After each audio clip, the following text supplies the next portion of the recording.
There are places in the Cascades where stone doesn't stay where you leave it.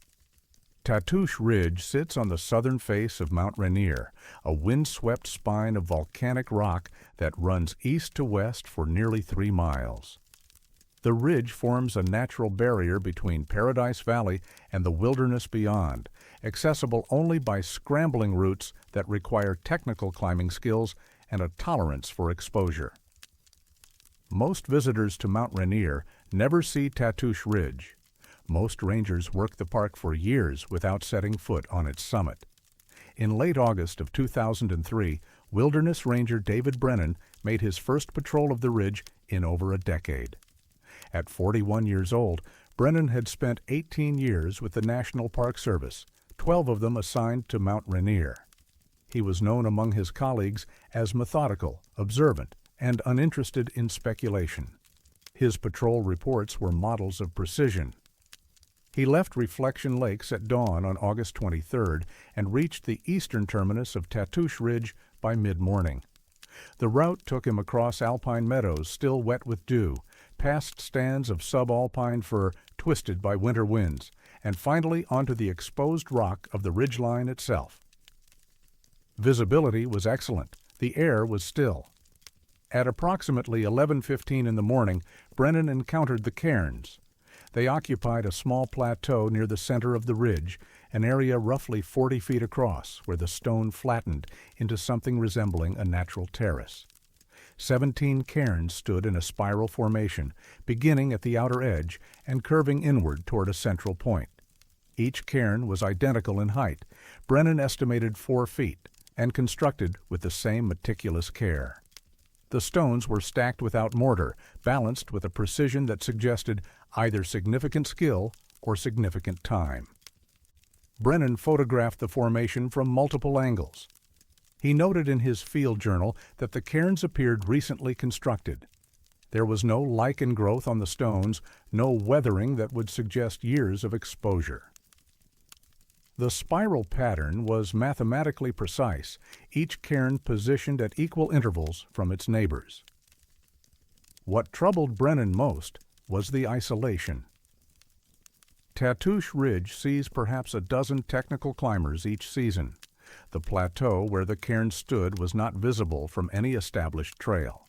There was no camping in the immediate area, no water source, no reason for anyone to spend extended time at that elevation.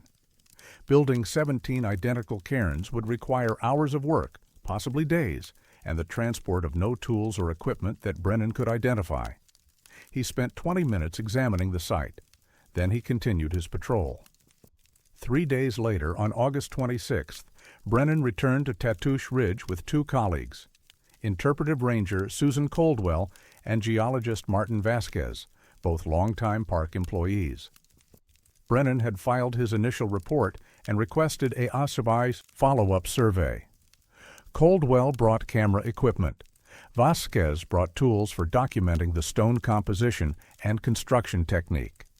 They reached the plateau at approximately 10:30 in the morning. There were 18 cairns. The spiral had rotated. Where the formation had previously curved clockwise from the outer edge to the center, it now curved counterclockwise. The new cairn stood at the beginning of the revised spiral, constructed with the same precision as the others, identical in height and stone count. Brennan's photographs from 3 days earlier confirmed the change. Coldwell took extensive video documentation. Vasquez examined the ground around each cairn, searching for footprints, tool marks, or any indication of recent human activity. He found nothing. The stone of Tatoosh Ridge is primarily andesite, a volcanic rock common throughout the Cascades. The plateau itself is exposed bedrock with minimal soil accumulation. In theory, this should make any ground disturbance immediately obvious. Vasquez later stated in his supplementary report that the area around the cairns showed no sign of human presence beyond Brennan's own footprints from his initial visit. There were no scuff marks on the stone, Vasquez wrote, no displaced gravel, no indication that anyone had walked across that plateau in the 72 hours between David's visits. The 3 rangers spent the remainder of the day at the site. They measured distances between cairns. Each was separated from its neighbors by exactly 6 feet, 3 inches. They counted stones in multiple cairns and found the number consistent, 47 stones per structure.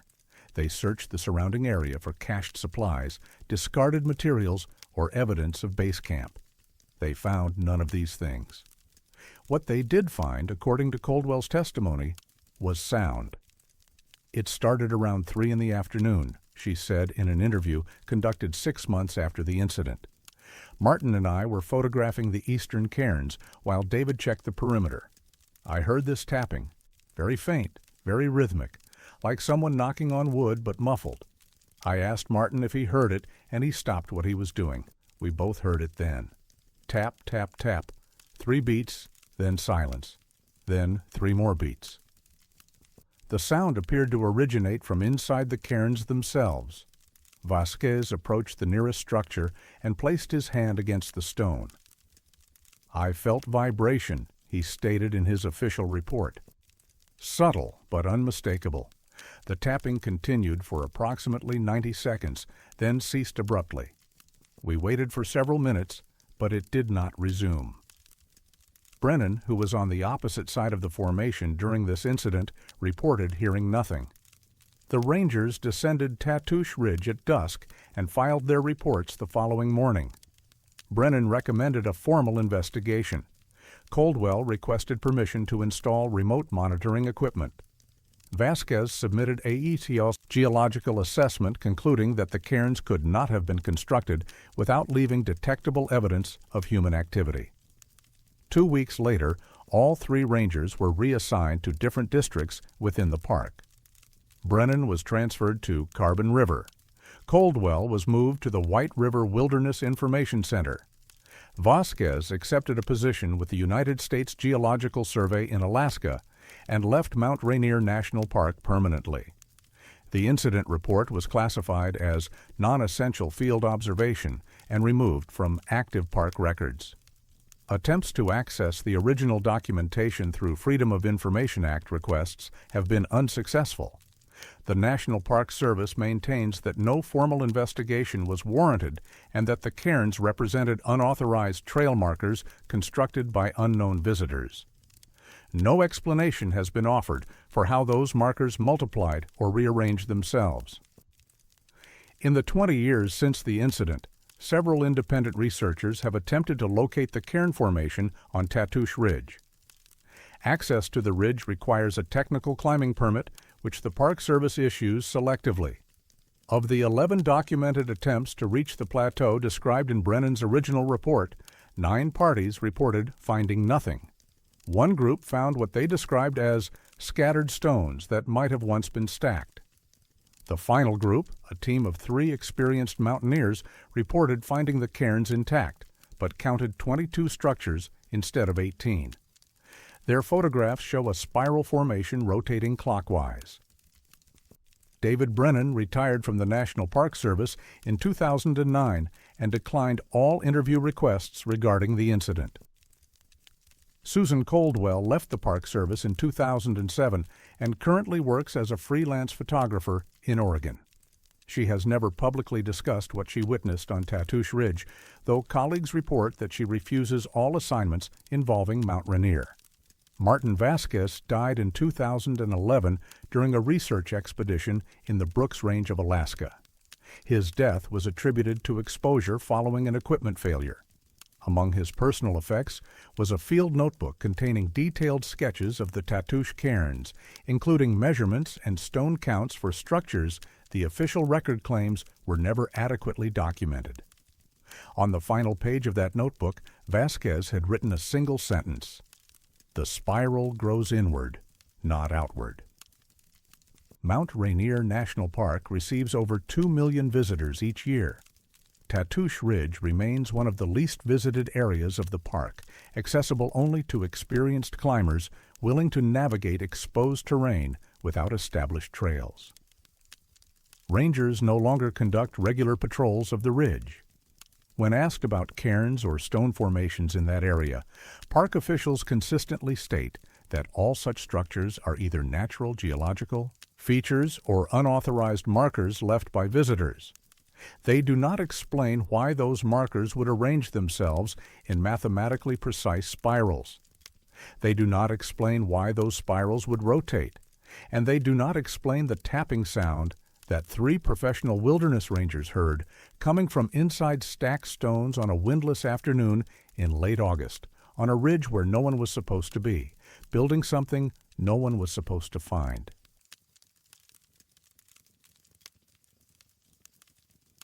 Some transmissions are never meant to be heard. The Colville National Forest spans nearly 1 million acres across northeastern Washington, a vast expanse of ponderosa pine, Douglas fir, and lodgepole pine that extends from the Canadian border south to the Spokane Indian Reservation. The forest is remote even by Pacific Northwest standards. Entire valleys exist without roads or trails. Cell phone coverage is non-existent across most of the terrain. During fire season, the Forest Service relies on a network of 12 fire lookout towers, staffed by solitary watchers who spend weeks at a time scanning the horizon for smoke. The towers communicate via VHF radio on dedicated Forest Service frequencies. The system is old but reliable, designed for clarity across distances that can exceed 40 miles. Interference is rare. The towers are positioned on high ridges and mountain peaks specifically to avoid signal obstruction. On the morning of July 9, 1987, all 12 lookouts heard the same broadcast. It began at exactly 3:17 a.m., according to logs kept by lookout operator Marcus Dalhart at Bald Mountain Tower, the northernmost station in the network. Dalhart had been on duty for 6 days, maintaining the standard overnight watch during a period of elevated fire danger. Conditions were dry. Lightning storms had been forecast for later in the week.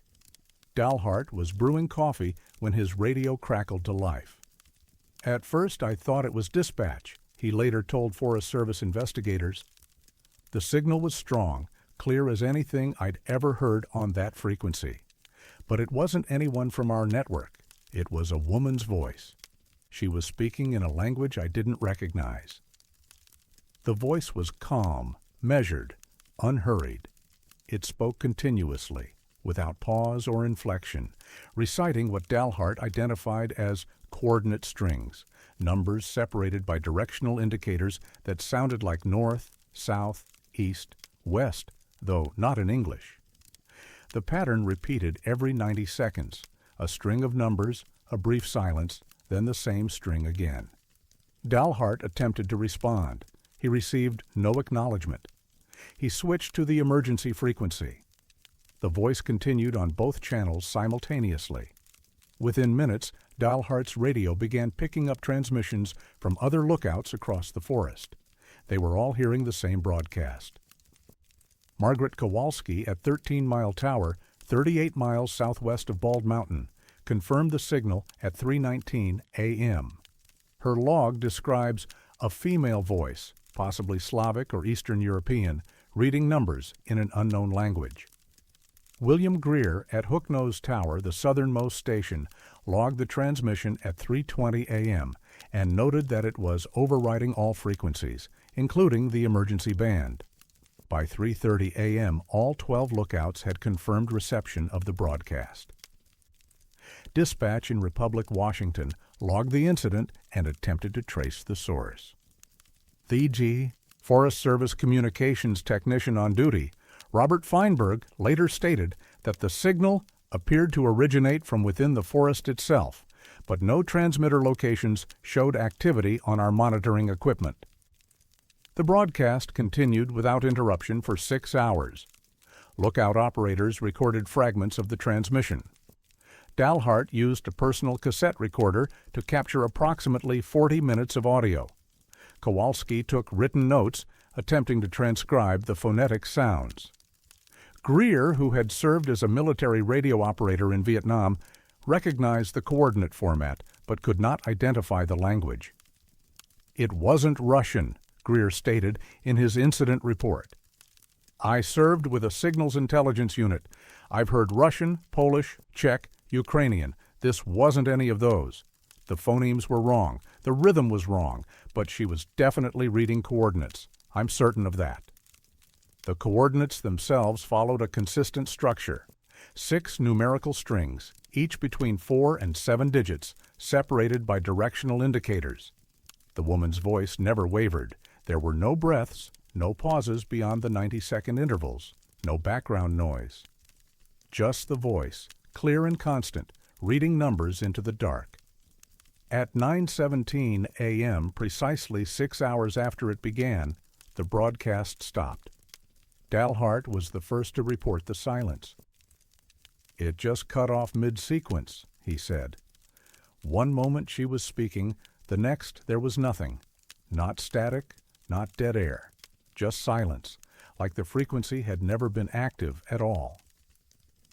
The Forest Service launched an immediate investigation. Within 24 hours, technicians swept the entire communications network for equipment malfunction or unauthorized transmitters. They found nothing. Radio direction finding equipment was deployed to triangulate the source of the broadcast, but by then the signal was gone.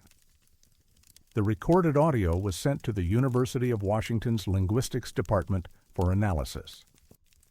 Dr. Patricia Hollings, a specialist in indigenous languages of the Pacific Northwest, spent 3 weeks studying the tapes.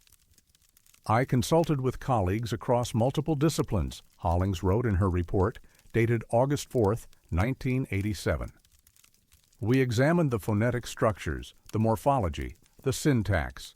We compared the audio to over 200 documented languages, including extinct and reconstructed languages. We found no matches. The sounds are linguistically coherent. They follow patterns consistent with natural human language, but we cannot identify the language family, origin, or meaning." A secondary analysis was conducted by Dr. Raymond Delacroix at the Defense Language Institute in Monterey, California. Delacroix's findings, partially redacted in documents obtained through Freedom of Information Act requests, concluded that the language does not correspond to any known terrestrial linguistic system, and recommended no further civilian analysis. The coordinates presented a separate mystery. Greer, the only lookout with technical expertise in coordinate systems, worked with Forest Service cartographers to plot the numbers as they appeared in the recordings. Assuming standard latitude and longitude format, the first coordinate string pointed to a location deep in the Colville National Forest, approximately 18 miles northeast of Republic. The site was a small clearing in a valley accessible only by foot, surrounded by old-growth timber and situated near no trails, roads, or water sources. A search team reached the location on July 12th. They found soil disturbance consistent with recent excavation. The clearing measured roughly 30 feet across. At its center was a shallow depression, approximately 3 feet deep and 6 feet in diameter, filled with loose earth that appeared to have been disturbed within the previous 2 weeks. Soil samples were collected and sent to the Forest Service's regional laboratory in Missoula, Montana. The samples revealed trace elements not found naturally in Washington soils, isotopes of strontium and barium at concentrations that suggested artificial introduction. The elements were present in ratios that do not occur in terrestrial geological processes, according to the laboratory report. No explanation was offered for how they arrived in that clearing. The remaining coordinates, when plotted, led to similar sites scattered across a 100-mile radius, clearings, ridges, dry creek beds, all remote, all showing signs of soil disturbance dated to within weeks of the broadcast. 11 sites were investigated. 8 contained the same anomalous trace elements. The Forest Service closed the investigation on September 1st, 1987. The official conclusion stated that the broadcast likely originated from foreign military or civilian communications accidentally received on Forest Service frequencies, and that the soil anomalies were naturally occurring variations unrelated to the transmission incident. No foreign government claimed responsibility for the broadcast. No civilian organization came forward. The recordings were classified and removed from Forest Service archives. Marcus Dalhart resigned from his position at Bald Mountain Tower in October of 1987. He declined interview requests for over a decade. In 2001, he spoke briefly with a freelance journalist researching unexplained radio phenomena. "I've heard every kind of transmission you can imagine on those frequencies," Dalhart said. "Weather stations, ham radio operators, police bands bleeding over. I know what interference sounds like. This wasn't interference. This was deliberate. Someone was broadcasting those coordinates on purpose, and they wanted someone to hear them." Margaret Kowalski reported recurring dreams in the months following the incident. In each dream, she stood in the clearing northeast of Republic at dawn, watching the soil move as if something beneath it was breathing. She transferred to a desk position in Spokane in 1988 and never returned to lookout duty. William Greer kept copies of his coordinate calculations. Before his death in 2009, he shared them with researchers investigating unusual electromagnetic phenomena in remote wilderness areas. The coordinates, when connected in sequence, form a pattern, not random, not scattered, but arranged with geometric precision across the landscape. The pattern resembles a grid. In 2012, hikers reported finding stone markers at 3 of the coordinate sites, arranged in triangular formations that did not appear in Forest Service documentation from the original investigation. The markers were constructed from local stone and showed no weathering, suggesting recent placement. No one knows who placed them. The Colville National Forest still maintains its network of fire lookouts, though the number of staff towers has decreased over the years. Operators are briefed on standard communication protocols and emergency procedures. They are not told about the broadcast of 1987, but on quiet nights during fire season, when conditions are dry and lightning threatens the ridges, some lookouts report hearing fragments of transmission on unused frequencies, voices that fade in and out, speaking in languages they cannot identify, reading numbers they do not recognize. They do not report these incidents officially. And when researchers ask about the broadcast, about the woman's voice that read coordinates for 6 hours before vanishing at sunrise, the Forest Service maintains that all relevant documentation has been lost to routine archive purging. They do not explain why soil samples from 1987 remain sealed in a Missoula laboratory, marked with a classification level typically reserved for national security materials. They do not explain why satellite imagery of the coordinate sites from that year has been removed from public databases. And they do not explain what Marcus Dalhart heard in his headphones during the final 90 seconds of the transmission, before the voice stopped, a sound he described only once, to a colleague who later recanted the conversation as something large moving beneath the ground.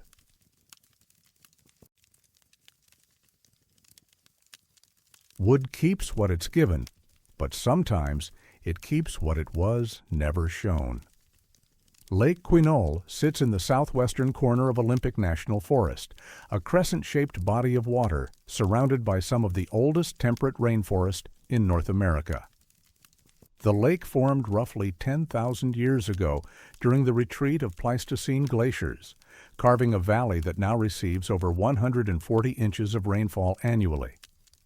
The forest that surrounds it contains western red cedars over 1,000 years old, Douglas firs that predate European contact, and Sitka spruces tall enough to disappear into coastal fog. The timber industry came to Quinault in the late 1800s. By the 1970s, most of the accessible old growth had been logged, leaving only the most remote groves and areas protected by difficult terrain. The eastern shore of the lake remained largely untouched, accessible only by boat or by hiking trails that required fording seasonal creeks. In March of 1974, Cascade Lumber Company received a contract to selectively harvest timber from a previously unmapped grove approximately 2 miles northeast of the lake's eastern shore. The grove was small, roughly 3 acres, and consisted primarily of old-growth western red cedar estimated to be between 600 and 800 years old. The logging crew arrived on March 11th. Foreman James Dunphy led a team of 7 men, including 2 fellers, 3 choker setters, and 2 equipment operators. They established a temporary staging area and began surveying the grove to identify harvest-ready trees. It was choker setter Raymond Velasquez who noticed the first carving. The tree was a cedar approximately 8 feet in diameter at breast height, its bark thick and deeply furrowed. At eye level, carved into the bark with deliberate precision, was a name, Eleanor Pritchard. Below the name were 2 dates, born May 3, 1847, died November 12, 1889. Velasquez called Dunphy over. Together they examined the carving. The letters were worn but clearly legible, cut deep enough into the bark that the tree's growth had not obscured them. The style suggested hand tools, a knife or chisel, and the weathering indicated significant age. "We figured it was a memorial," Dunphy later told investigators from the Washington State Historical Society. "Someone buried out here, maybe a settler or a homesteader. It wasn't unusual to find old graves in these forests." They continued surveying. Within an hour, they had found 6 more trees with similar carvings. Each tree bore a complete name, a birth date, and a death date.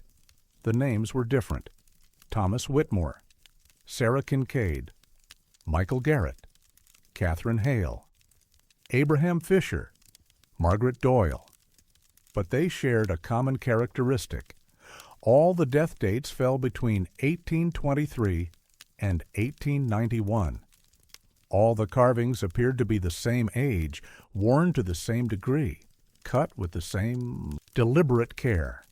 By the end of the day, the crew had documented 37 carved trees within the grove. Dunphy suspended logging operations and reported the discovery to Cascade Lumber's regional office. The company contacted the U.S. Forest Service, which in turn notified the Washington State Historical Society. Within a week, a team of researchers arrived at the grove to document and analyze the carvings. Dr. Linda Corvath, a dendrochronologist from the University of Washington, led the investigation. Her team photographed each tree, recorded the names and dates, and extracted core samples to determine the age of both the trees and the carvings. The trees themselves were old, Corvath stated in her preliminary report, dated April 2, 1974.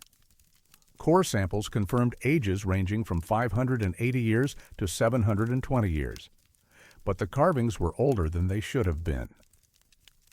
Standard dendrochronological analysis measures tree rings to determine when bark disturbances occurred. When a carving is made, the tree's growth patterns change around the wound, creating detectable variations in ring width and cellular structure. Corvath's analysis should have pinpointed when each name was carved. Instead, she found something impossible. The cellular structures around the carvings showed no evidence of traumatic disruption, Corvath's report stated.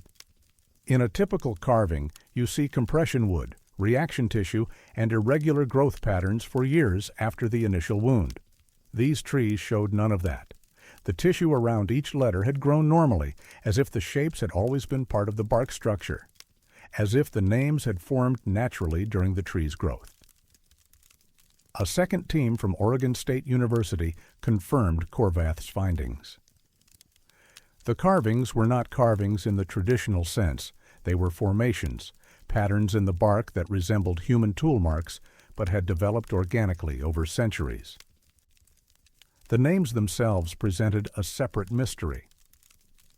Historical researcher Patricia Moreland spent 3 months cross-referencing the 37 names against census records, ship manifests, cemetery logs, and regional archives spanning the 19th century. Her report, submitted to the Washington State Historical Society in July of 1974, concluded that none of the individuals named on the trees had any documented connection to Washington State. Eleanor Pritchard appears in Massachusetts census records, Moreland wrote. She was born in Boston in 1847 and died in Gloucester in 1889, exactly as indicated on the tree. Thomas Whitmore was a merchant sailor from Maine who drowned when his vessel, the Catherine Ann, sank off Cape Cod in 1863. Sarah Kincaid died in a tenement fire in New York City in 1872.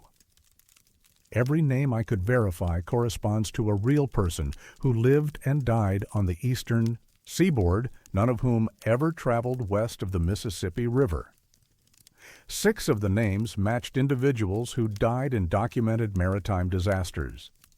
3 died in the same shipwreck, the clipper ship Meridian, which went down in a storm off the coast of Virginia in 1838. Another 4 names belonged to passengers aboard the steamship Portland, lost with all hands during a hurricane in 1891. None of these people had any known connection to each other. None had any recorded presence in the Pacific Northwest. And yet their names, birth dates, and death dates were inscribed with perfect accuracy on trees that had been growing in an isolated grove 2,000 miles from where they died, for centuries before any European settlers reached the Olympic Peninsula. Moreland's research included interviews with local Quinault tribal elders. They expressed no familiarity with the grove or its carvings, but several mentioned old warnings about certain parts of the forest, places where the trees hold memories not their own, and where people should not linger after dark. "My grandfather said there are groves where the trees dream of other places," one elder told Moreland, speaking on condition of anonymity. He said the roots go deeper than soil, deeper than stone. He said some trees remember things that happened far away, across the water, and that their bark shows what they've seen. The Forest Service sealed the grove in August of 1974, citing concerns about vandalism and the need to protect historically significant findings. The area was reclassified as a research zone with restricted access. Cascade Lumber was compensated for the lost timber contract. Dr. Korvath requested funding for an extended study. Her proposal included ground-penetrating radar surveys, additional core sampling, and collaboration with physicists to investigate potential electromagnetic anomalies that might explain the formations. The proposal was denied without explanation. Korvath's position at the University of Washington was not renewed the following year. Patricia Moreland continued researching the names independently. In 1976, she published a small article in a regional historical journal detailing her findings. The article received little attention. When a documentary filmmaker contacted her in 1982 about featuring the grove in a program about Pacific Northwest mysteries, Moreland declined and requested her earlier work be withdrawn from public records. She never explained why. The grove remains sealed. Topographic maps from the 1980s no longer show its location. Satellite imagery of the area is available through standard geographic databases, but the coordinates provided in the original Forest Service reports lead to unremarkable stands of second-growth timber with no distinguishing features. Researchers who have attempted to relocate the grove using Dunphy's maps and field notes report navigational difficulties, compass anomalies, GPS failures, and trails that seem to redirect away from the target location. 3 separate expeditions between 1995 and 2008 returned without finding the carved trees. James Dunphy died in 2003. Before his death, he gave a single interview to a graduate student studying Olympic National Forest history. When asked about the grove, Dunphy described returning to the site once in 1975 without authorization to see if the carvings were still there. "They were there," he said, "but there were more of them. I counted 43 trees that time, not 37. 6 new names. I didn't recognize any of them, but I wrote them down." Dunphy provided the names. Later research confirmed that all 6 individuals had died in separate incidents between 1974 and 1975. A house fire in Maine, a car accident in Vermont, a drowning in Lake Michigan, a construction accident in Pennsylvania, a heart attack in Connecticut, and a fall from a ferry in Massachusetts. All on the East Coast, all within 18 months of Dunphy's discovery. None of the families of these individuals were ever contacted by researchers. None were told their relatives' names had appeared on trees 3,000 miles away, carved or grown into bark that had been alive for over 6 centuries. The Forest Service maintains that the grove was destroyed in a wildfire in 1983. No fire reports from that year mention the area. No burn scars appear in historical satellite imagery. And sometimes, hikers near the eastern shore of Lake Quinault report finding isolated cedars with names carved into their bark. Names that don't match any local records. Names belonging to people who died far away, across the continent, near water. They photograph the trees. But when they check the photos later, the bark shows only natural patterns, whorls and ridges, and the ordinary texture of old wood. Nothing that resembles words, nothing that suggests memory. Just trees, growing in the rain, keeping what they know.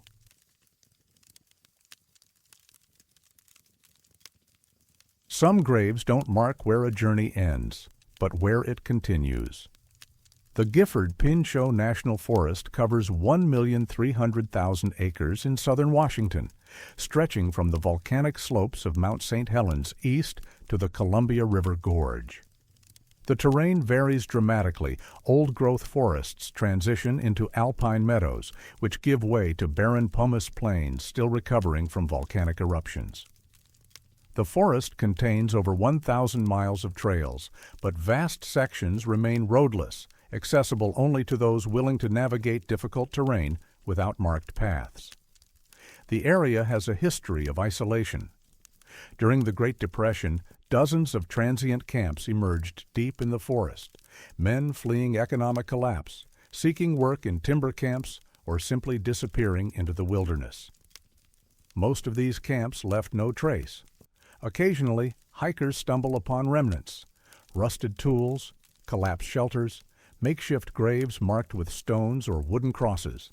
In late September of 2011, experienced backpackers Daniel Wojcik and Claire Hastings were hiking an unmaintained route near Dark Meadow, approximately 15 miles southeast of Randall, Washington.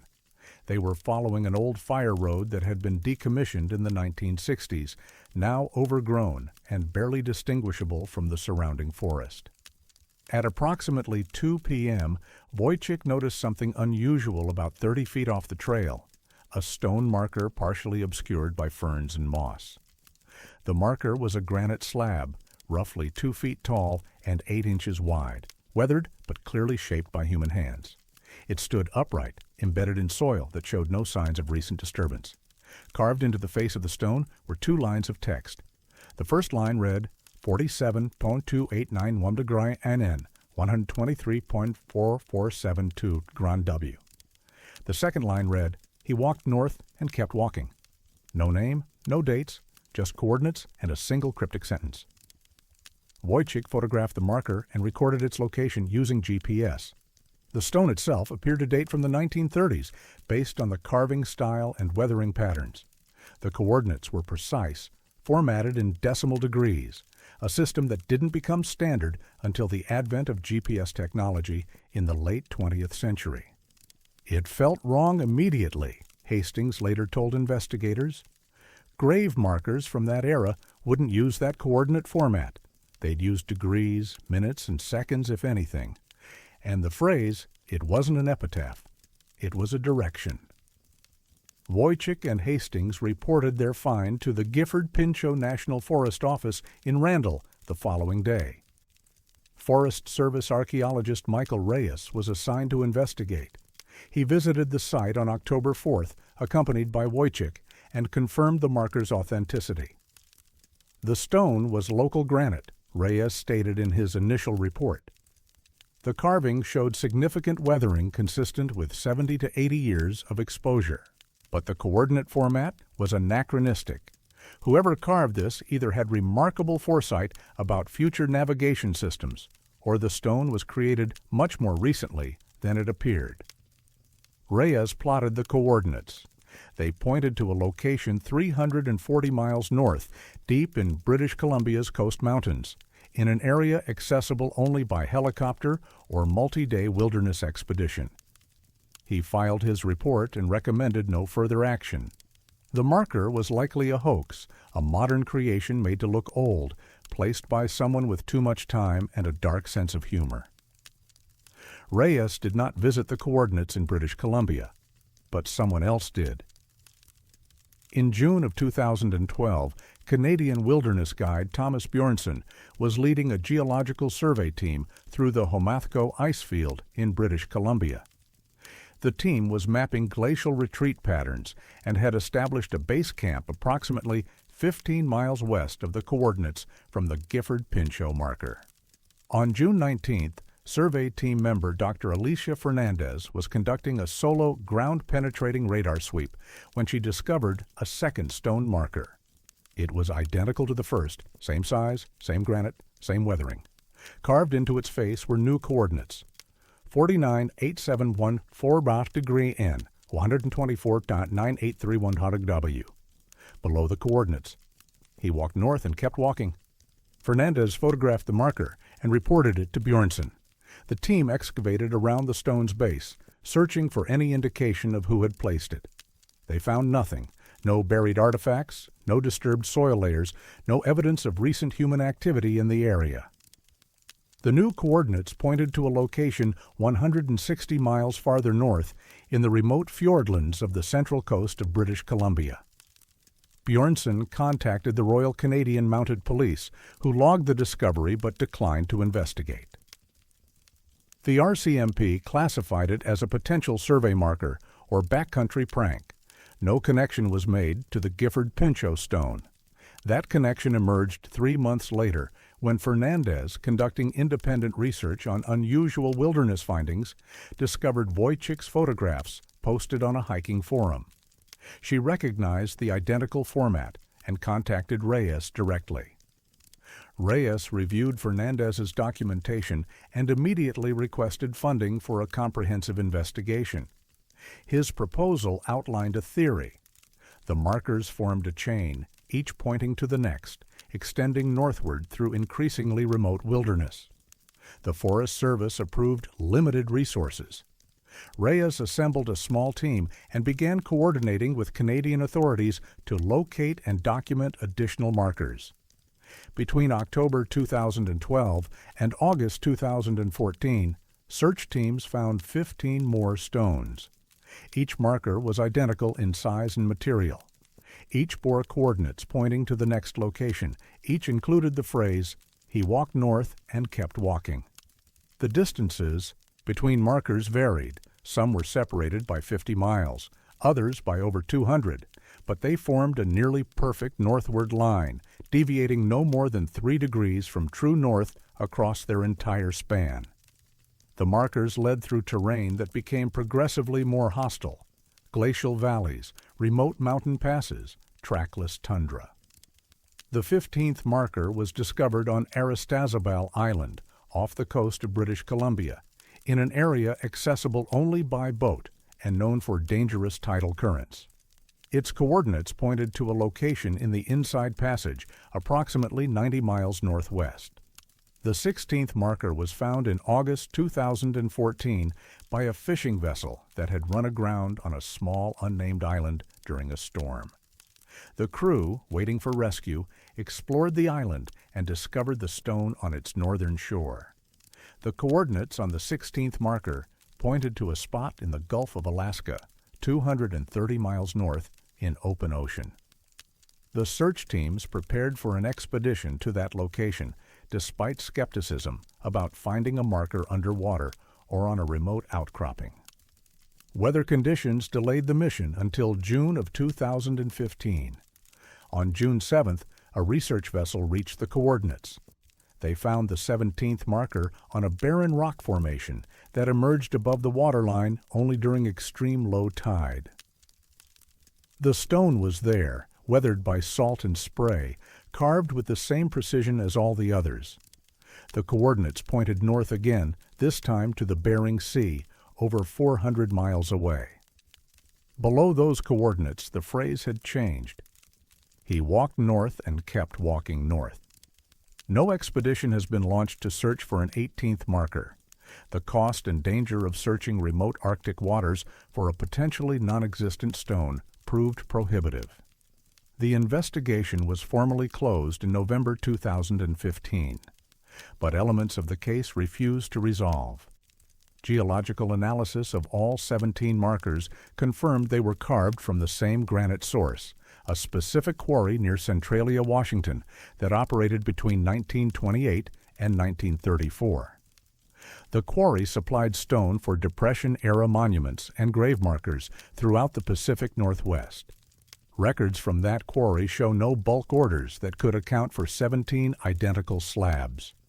Carbon dating of organic material trapped in the stone's weathering patterns suggests all 17 markers were carved and placed during the same narrow time frame, sometime between 1931 and 1933.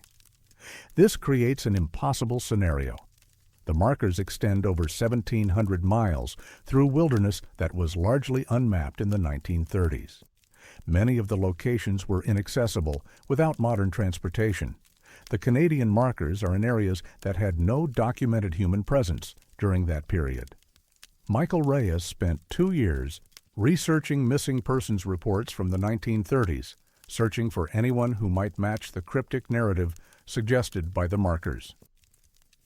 He found hundreds of men who disappeared into the forests of Washington and British Columbia during the Depression, but none whose disappearance patterns matched the northward trajectory of the stones. Whoever placed these markers either had resources far beyond what any transient or displaced worker could possess, Reyes wrote in his final report, or they represent something we don't have a framework to understand.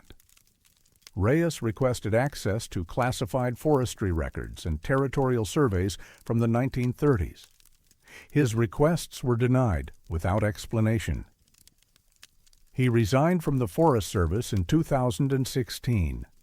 Dr. Fernandez continued analyzing the coordinate patterns independently. In 2018, she published a paper noting that if the progression continued, if an 18th, 19th, and 20th marker existed following the same spacing intervals, the final coordinate would place a marker somewhere in the Arctic Ocean, north of Alaska, in waters that remain frozen most of the year. She calculated the approximate location of that theoretical final marker. It lies less than 200 miles from the North Pole. In 2019, a commercial shipping vessel traveling through the Bering Sea reported GPS anomalies near the coordinates indicated on the 17th marker. The ship's navigation systems showed brief, repeated failures over a 3-hour period, all centered on a specific location that matched, within 1 mile, the 18th coordinate in Fernandez's projection. The shipping company logged the incident as equipment malfunction. No investigation was conducted. The original marker near Dark Meadow remains in place, still standing 30 feet off an abandoned fire road in the Gifford-Pinchot National Forest. Hikers occasionally find it, photograph it, post images online. Most assume it's a modern art installation or an elaborate geocaching game. The Forest Service no longer comments on the marker chain. Official records describe the stones as anomalous survey markers of indeterminate origin and purpose. But sometimes researchers working in remote northern regions, geologists, climate scientists, wildlife biologists, report finding stones they can't explain. Granite slabs, weathered and old, standing alone in places where no one should have been, carved with coordinates that point farther north. They don't report these findings officially. They photograph them, mark the locations privately, and continue their work. And at night, in camps surrounded by tundra or ice, they wonder about the man who walked north and kept walking, whether he ever stopped, whether the trail of stones ever ends, or whether somewhere beyond the maps and satellites and human presence, there stands a final marker with coordinates that point to nowhere at all just north, always north.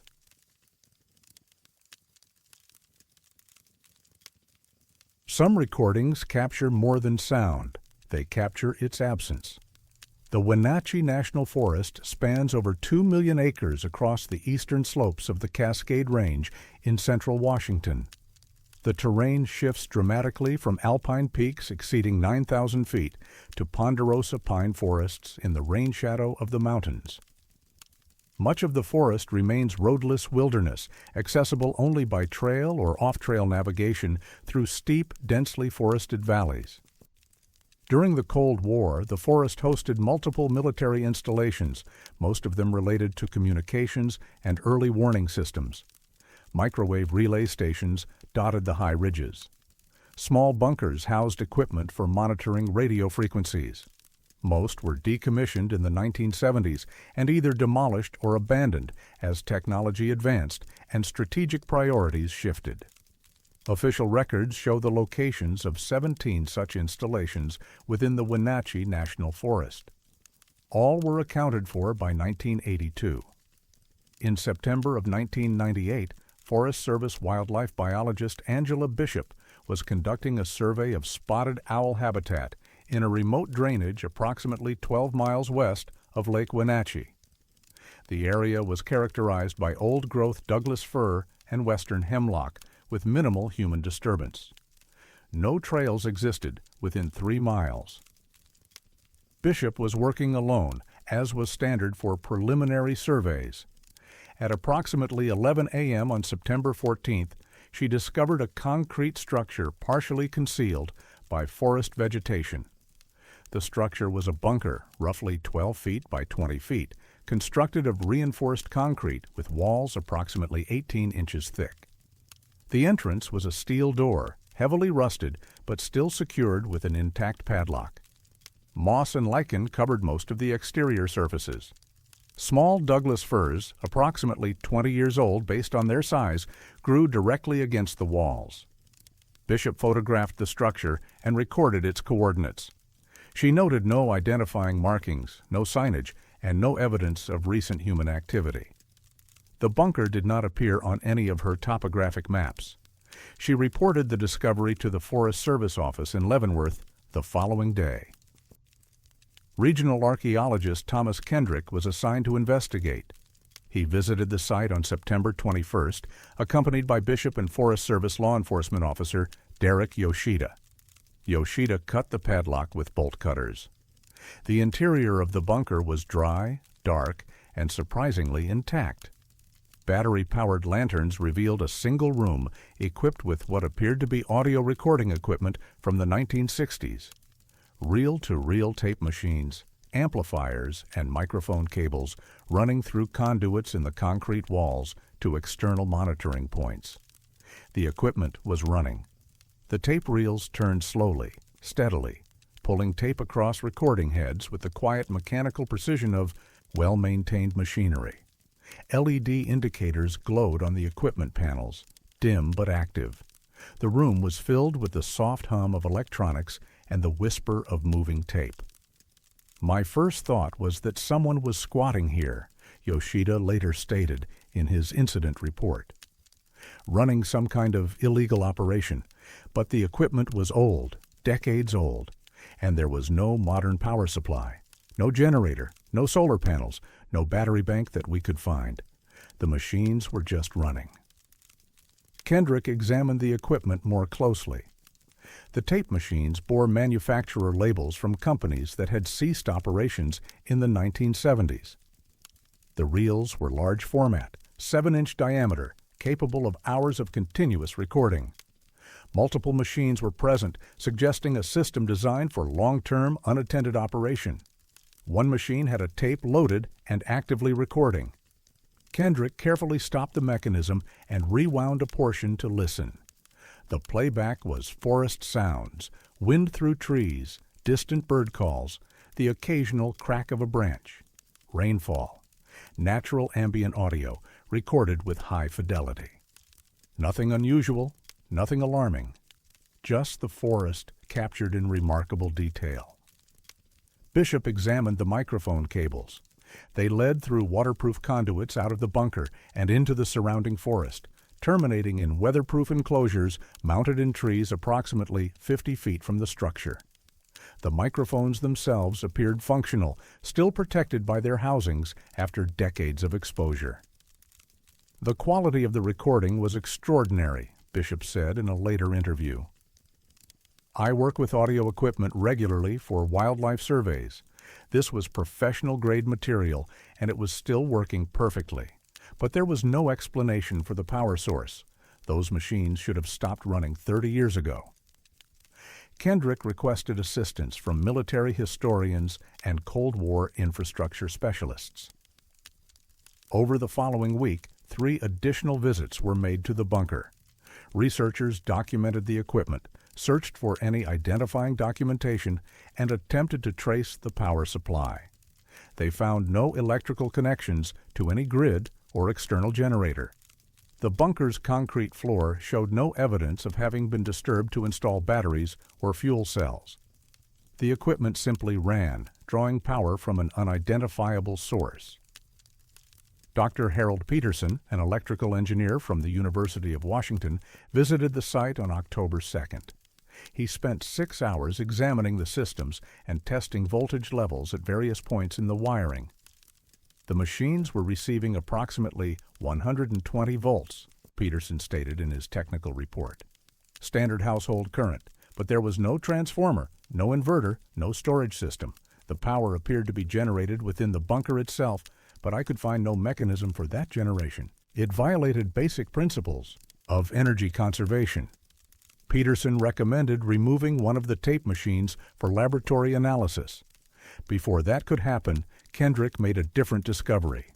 He had been reviewing hours of recorded audio, sampling randomly from different points on the various tapes. The recordings spanned what appeared to be years, possibly decades, of continuous forest monitoring.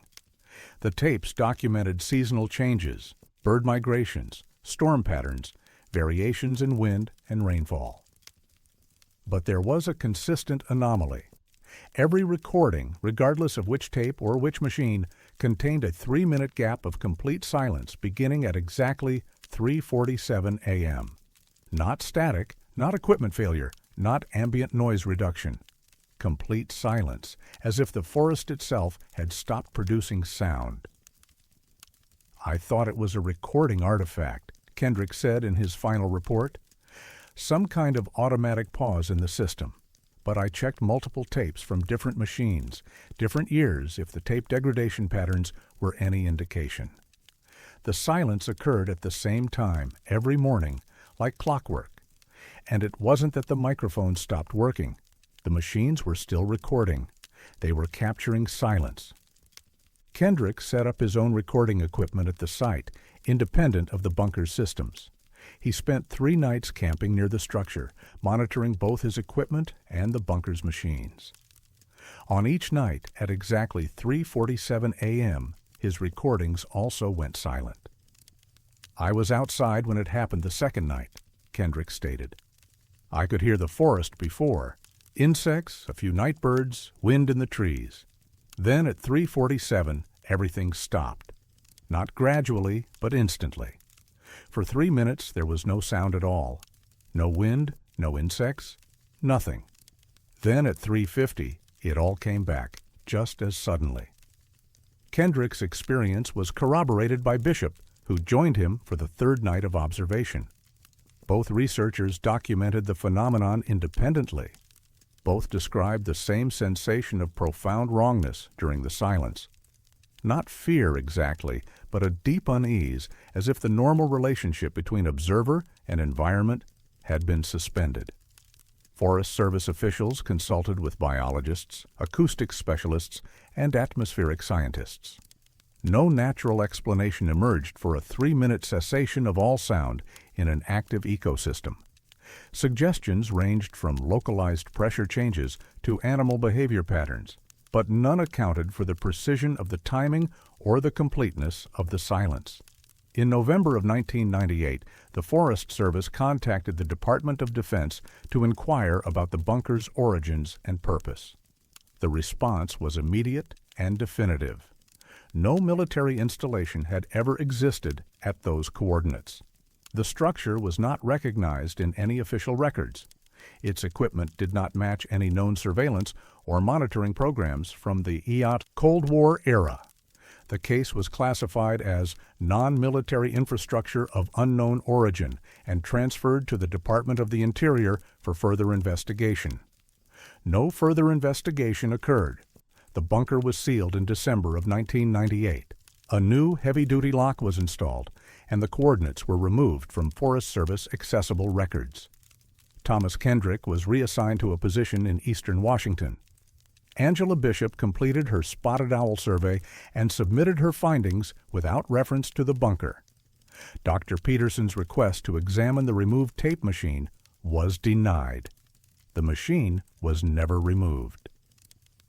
In 2003, a group of amateur radio enthusiasts hiking in the area reported hearing mechanical sounds emanating from underground near Lake Wenatchee. Forest Service rangers investigated and found nothing. The coordinates provided by the hikers did not match the bunker's location, but were within 2 miles. In 2007, a forest fire burned through the drainage where the bunker was located. Post-fire assessment teams surveyed the area for damage and salvage opportunities. Their reports make no mention of any concrete structures. Attempts to relocate the bunker using Kendrick's original coordinates have been unsuccessful. The forest in that area shows no evidence of concrete construction or clearing. Ground-penetrating radar surveys conducted in 2012 detected no subsurface anomalies. Thomas Kendrick retired from the Forest Service in 2009. He kept copies of his field notes and audio recordings from the bunker investigation. Before his death in 2019, he shared these materials with a documentary filmmaker researching unexplained structures in national forests. The audio files contain hours of forest sounds, wind, birds, rain, the subtle movements of an ecosystem going about its business. And every recording at exactly 3:47 a.m. contains 3 minutes of perfect, absolute silence. On the final recording, made the night before the bunker was sealed, something else appears in that silence. It's subtle, almost imperceptible, unless the volume is turned very high. A sound like breathing, slow and rhythmic, as if the forest itself were holding its breath, waiting for something that never quite arrives. Kendrick never publicly discussed what he heard in that silence. But in his personal notes found after his death, he wrote a single observation. The machines aren't recording the forest. They're recording what the forest is listening to. No one knows what he meant. And somewhere in the Wenatchee National Forest, buried beneath soil and moss and the slow accumulation of years, tape reels may still be turning, still recording, still capturing 3 minutes of silence every morning at 3:47 a.m., still listening to something no one was meant to hear.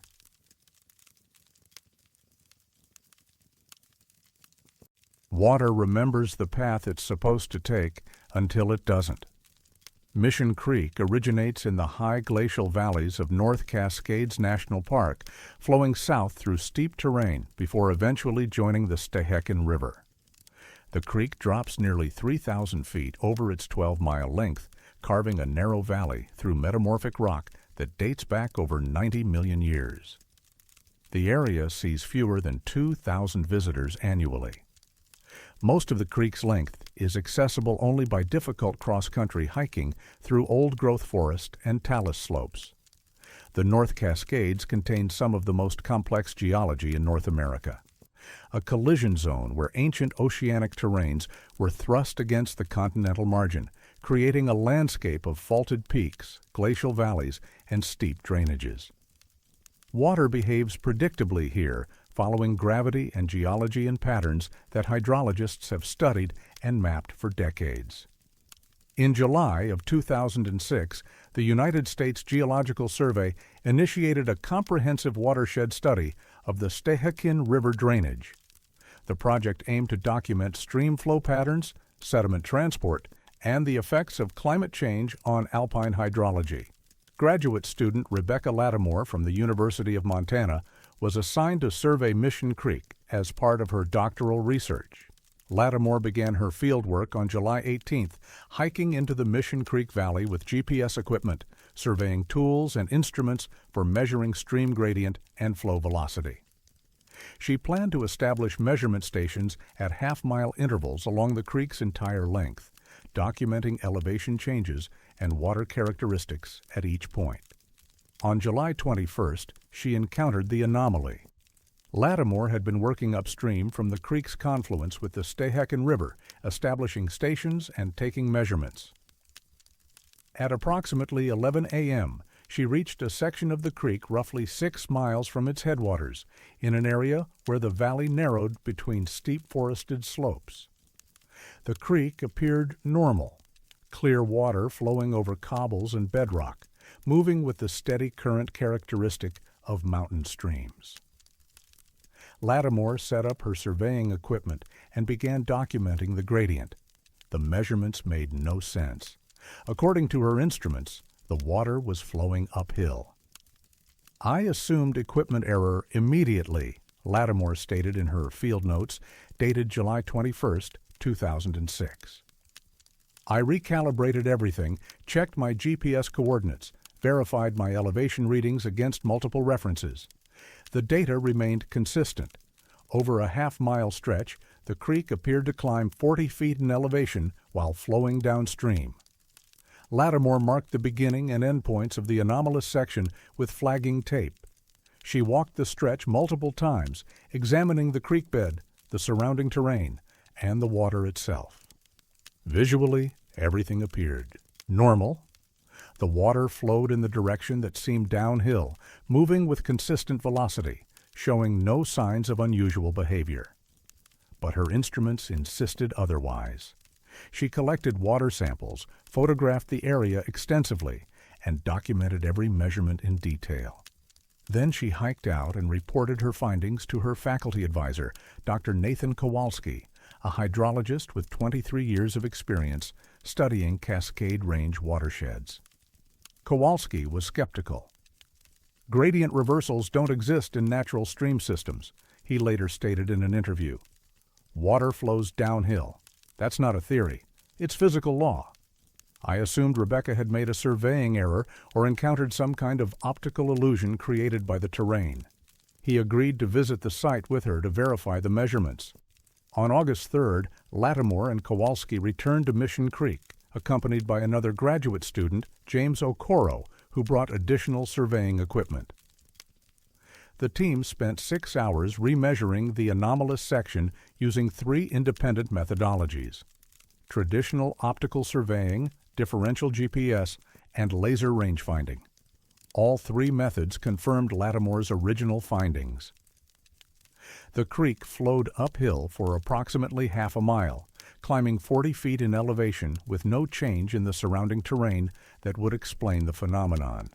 The water maintained consistent flow velocity throughout the section. There were no waterfalls, no sudden drops, no geological features that might create an optical illusion of reversed flow. "We checked for underground channels, for possible diversions, for anything that might explain what we were seeing," Kowalski stated.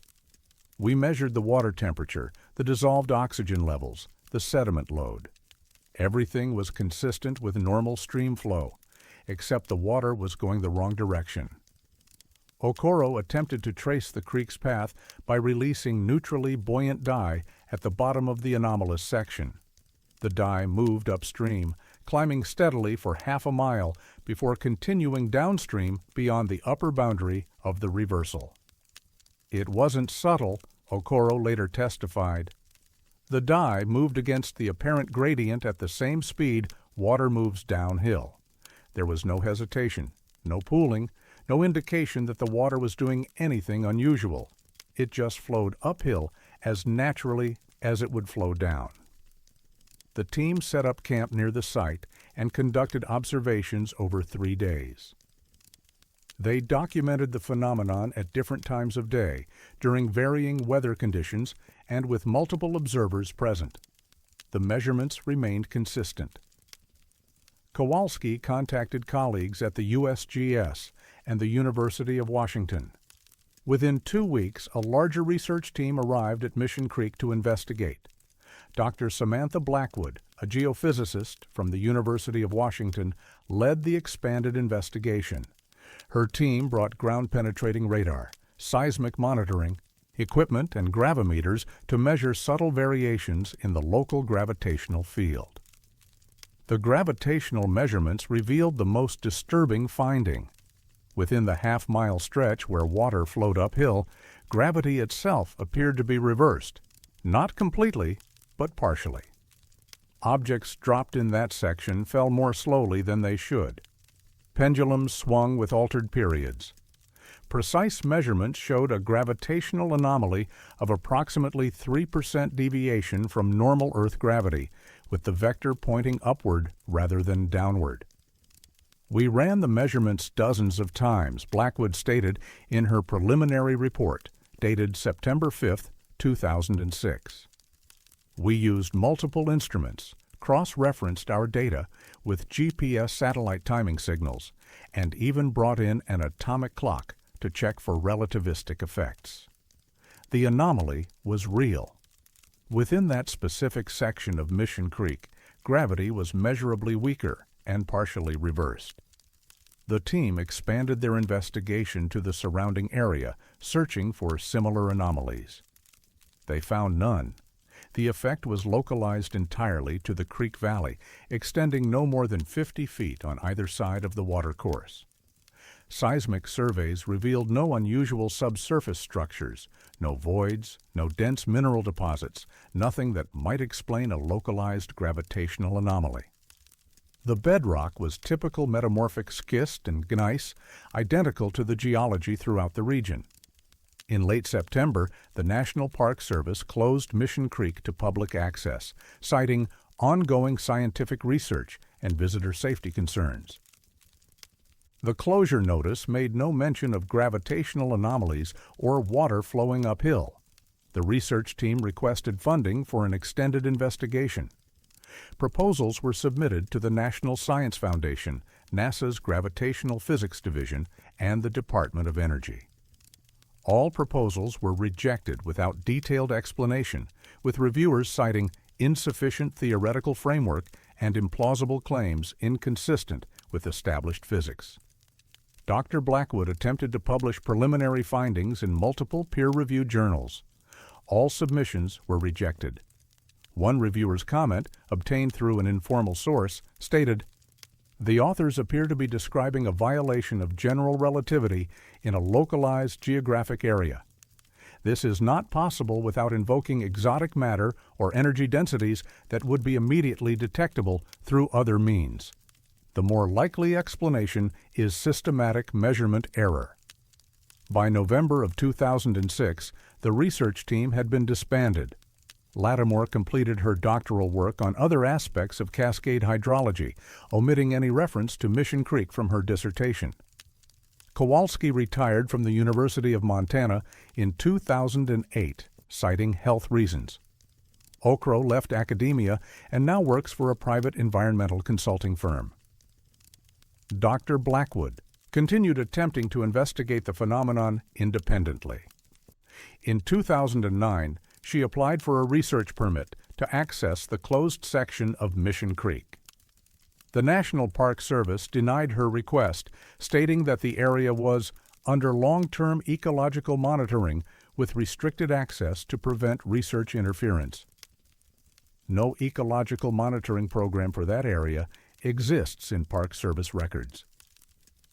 In 2012, a backpacker illegally entered the closed section of Mission Creek and posted photographs online. The images showed standard creek scenery, water flowing over rocks, forest on both sides, no visible anomalies. The backpacker claimed to have felt extremely dizzy and disoriented while in the area and reported that their compass spun uselessly throughout the hike. Park rangers located and cited the individual for entering a closed area. The photographs were removed from the Internet at the Park Service's request. Subsequent satellite imagery of Mission Creek shows no unusual features.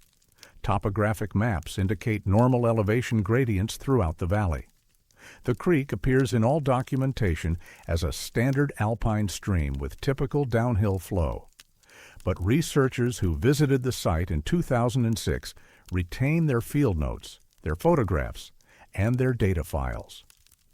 Rebecca Lattimore keeps a small vial of water collected from the uphill flowing section, labeled with the date and coordinates. She has never attempted to analyze it further. "I stood in that creek," she said in a private interview in 2018. "I felt the water flowing around my boots. I watched it move upstream. I measured it, documented it, verified it a dozen ways. And no one believes it happened. But I have the data. I know what I saw." Nathan Kowalski died in 2019. Among his personal effects was a hand-drawn map of Mission Creek with the anomalous section marked in red ink. In the margin, he had written a single sentence: "The world forgets which way to fall." The area remains closed. The Park Service offers no timeline for reopening. When questioned, officials state that the closure is permanent due to sensitive ecological resources, but decline to specify what those resources are. And somewhere in the North Cascades, in a narrow valley accessible only to those willing to ignore closure signs and hike miles through trackless forest, water may still be flowing uphill, climbing 40 feet toward its source before remembering the direction it's supposed to move. Still following a path that physics says cannot exist. Still flowing backward, against gravity, against logic, against everything that water is meant to do. And compasses still spin, and visitors still feel the world tilt beneath their feet. And no one with authority will explain why.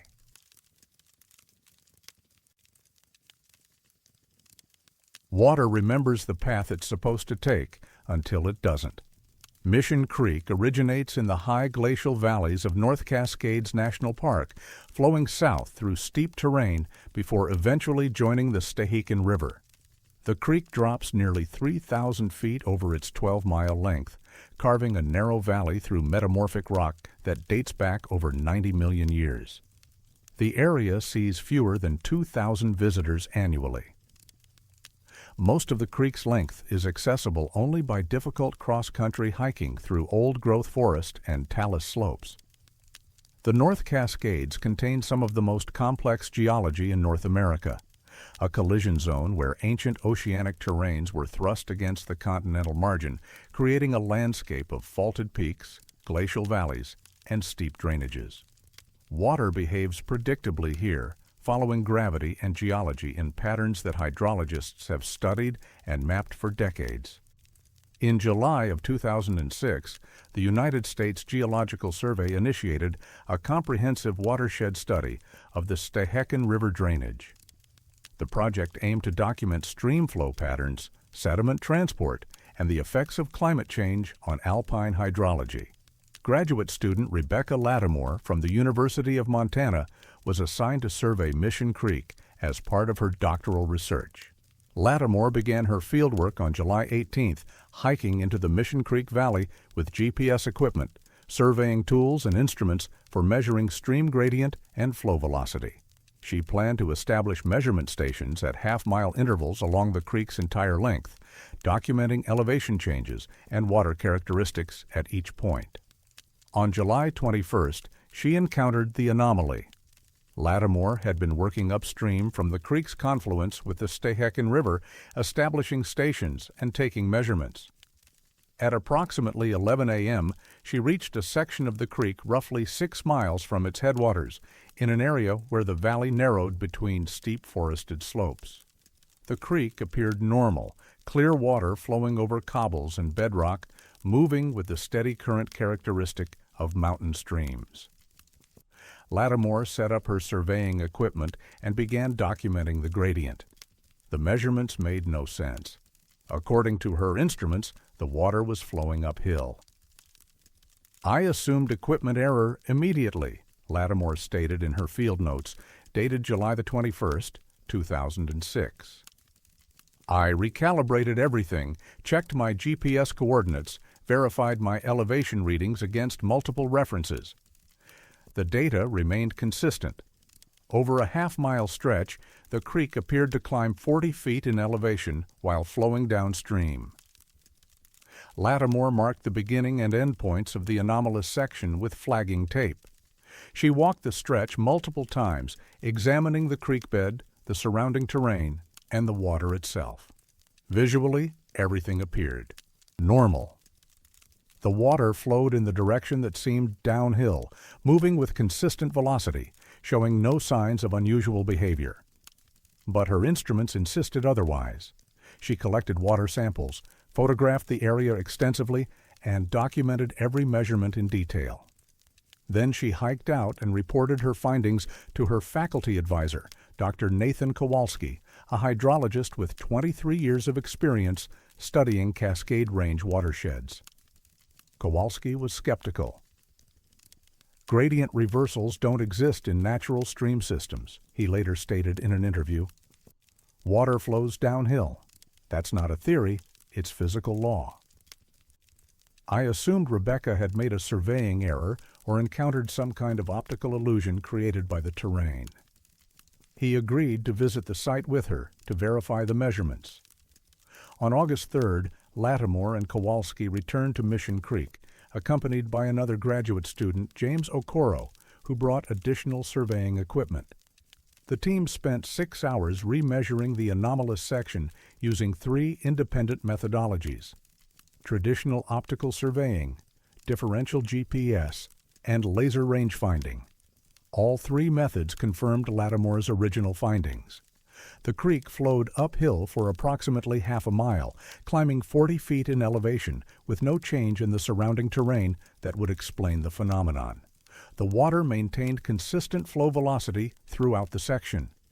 There were no waterfalls, no sudden drops, no geological features that might create an optical illusion of reversed flow. We checked for underground channels, for possible diversions, for anything that might explain what we were seeing, Kowalski stated. We measured the water temperature, the dissolved oxygen levels, the sediment load. Everything was consistent with normal stream flow, except the water was going the wrong direction. Okoro attempted to trace the creek's path by releasing neutrally buoyant dye at the bottom of the anomalous section. The dye moved upstream, climbing steadily for half a mile, before continuing downstream beyond the upper boundary of the reversal. It wasn't subtle, Okoro later testified. The dye moved against the apparent gradient at the same speed water moves downhill. There was no hesitation, no pooling, no indication that the water was doing anything unusual. It just flowed uphill as naturally as it would flow down. The team set up camp near the site and conducted observations over 3 days. They documented the phenomenon at different times of day, during varying weather conditions, and with multiple observers present. The measurements remained consistent. Kowalski contacted colleagues at the USGS and the University of Washington. Within 2 weeks, a larger research team arrived at Mission Creek to investigate. Dr. Samantha Blackwood, a geophysicist from the University of Washington, led the expanded investigation.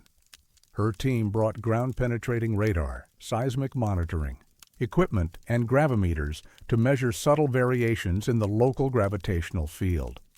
The gravitational measurements revealed the most disturbing finding. Within the half-mile stretch where water flowed uphill, gravity itself appeared to be reversed, not completely, but partially. Objects dropped in that section fell more slowly than they should. Pendulums swung with altered periods. Precise measurements showed a gravitational anomaly of approximately 3% deviation from normal Earth gravity, with the vector pointing upward rather than downward. We ran the measurements dozens of times, Blackwood stated in her preliminary report dated September 5, 2006. We used multiple instruments, cross-referenced our data with GPS satellite timing signals, and even brought in an atomic clock to check for relativistic effects. The anomaly was real. Within that specific section of Mission Creek, gravity was measurably weaker and partially reversed. The team expanded their investigation to the surrounding area, searching for similar anomalies. They found none. The effect was localized entirely to the creek valley, extending no more than 50 feet on either side of the watercourse. Seismic surveys revealed no unusual subsurface structures, no voids, no dense mineral deposits, nothing that might explain a localized gravitational anomaly. The bedrock was typical metamorphic schist and gneiss, identical to the geology throughout the region. In late September, the National Park Service closed Mission Creek to public access, citing ongoing scientific research and visitor safety concerns. The closure notice made no mention of gravitational anomalies or water flowing uphill. The research team requested funding for an extended investigation. Proposals were submitted to the National Science Foundation, NASA's Gravitational Physics Division, and the Department of Energy. All proposals were rejected without detailed explanation, with reviewers citing insufficient theoretical framework and implausible claims inconsistent with established physics. Dr. Blackwood attempted to publish preliminary findings in multiple peer-reviewed journals. All submissions were rejected. One reviewer's comment, obtained through an informal source, stated, "The authors appear to be describing a violation of general relativity in a localized geographic area. This is not possible without invoking exotic matter or energy densities that would be immediately detectable through other means. The more likely explanation is systematic measurement error." By November of 2006, the research team had been disbanded. Lattimore completed her doctoral work on other aspects of cascade hydrology, omitting any reference to Mission Creek from her dissertation. Kowalski retired from the University of Montana in 2008, citing health reasons. Okoro left academia and now works for a private environmental consulting firm. Dr. Blackwood continued attempting to investigate the phenomenon independently. In 2009, she applied for a research permit to access the closed section of Mission Creek. The National Park Service denied her request, stating that the area was under long-term ecological monitoring with restricted access to prevent research interference. No ecological monitoring program for that area exists in Park Service records. In 2012, a backpacker illegally entered the closed section of Mission Creek and posted photographs online. The images showed standard creek scenery, water flowing over rocks, forest on both sides, no visible anomalies. The backpacker claimed to have felt extremely dizzy and disoriented while in the area and reported that their compass spun uselessly throughout the hike. Park rangers located and cited the individual for entering a closed area.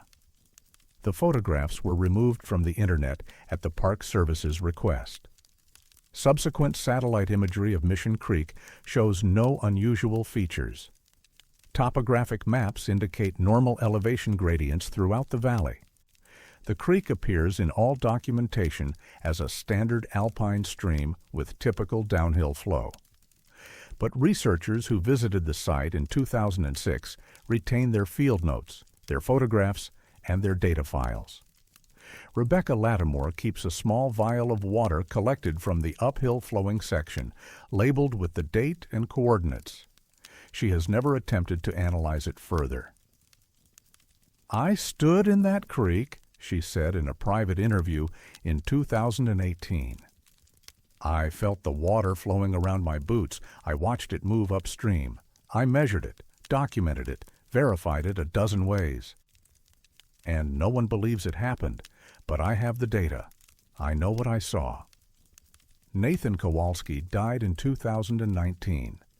Among his personal effects was a hand-drawn map of Mission Creek with the anomalous section marked in red ink.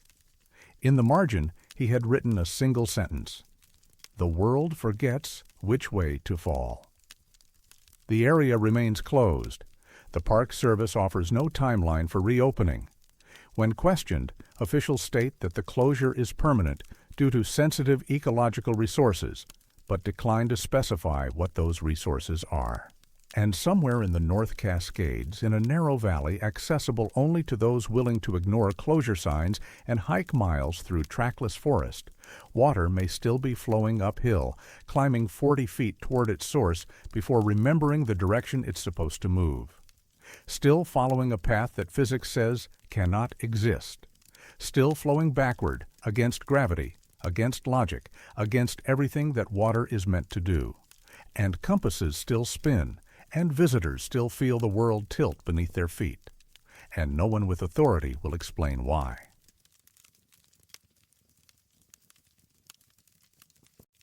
Some sounds don't exist until you've earned the right to hear them. The Spokane River cuts through northeastern Washington, flowing west from Lake Coeur d'Alene in Idaho through deep basalt canyons before reaching the city of Spokane. The river has carved its channel through layers of Columbia River basalt, volcanic rock deposited during massive flood basalt eruptions 15 to 17 million years ago.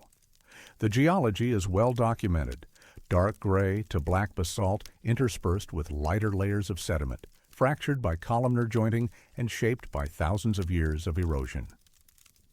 Mount Spokane State Park occupies 40,000 acres northeast of the city, encompassing the mountain's summit and the surrounding forest. The Spokane River's headwater tributaries begin in these mountains, flowing through narrow valleys thick with Douglas fir and ponderosa pine. The area sees moderate recreation traffic, hikers, mountain bikers, cross-country skiers, but vast sections remain isolated, accessible only by unmarked trails and old logging roads. In June of 2004, the Washington State Department of Natural Resources commissioned a geological survey of mineral deposits along the upper Spokane River watershed. The survey aimed to assess potential mining claims and document mineral concentrations for environmental planning purposes.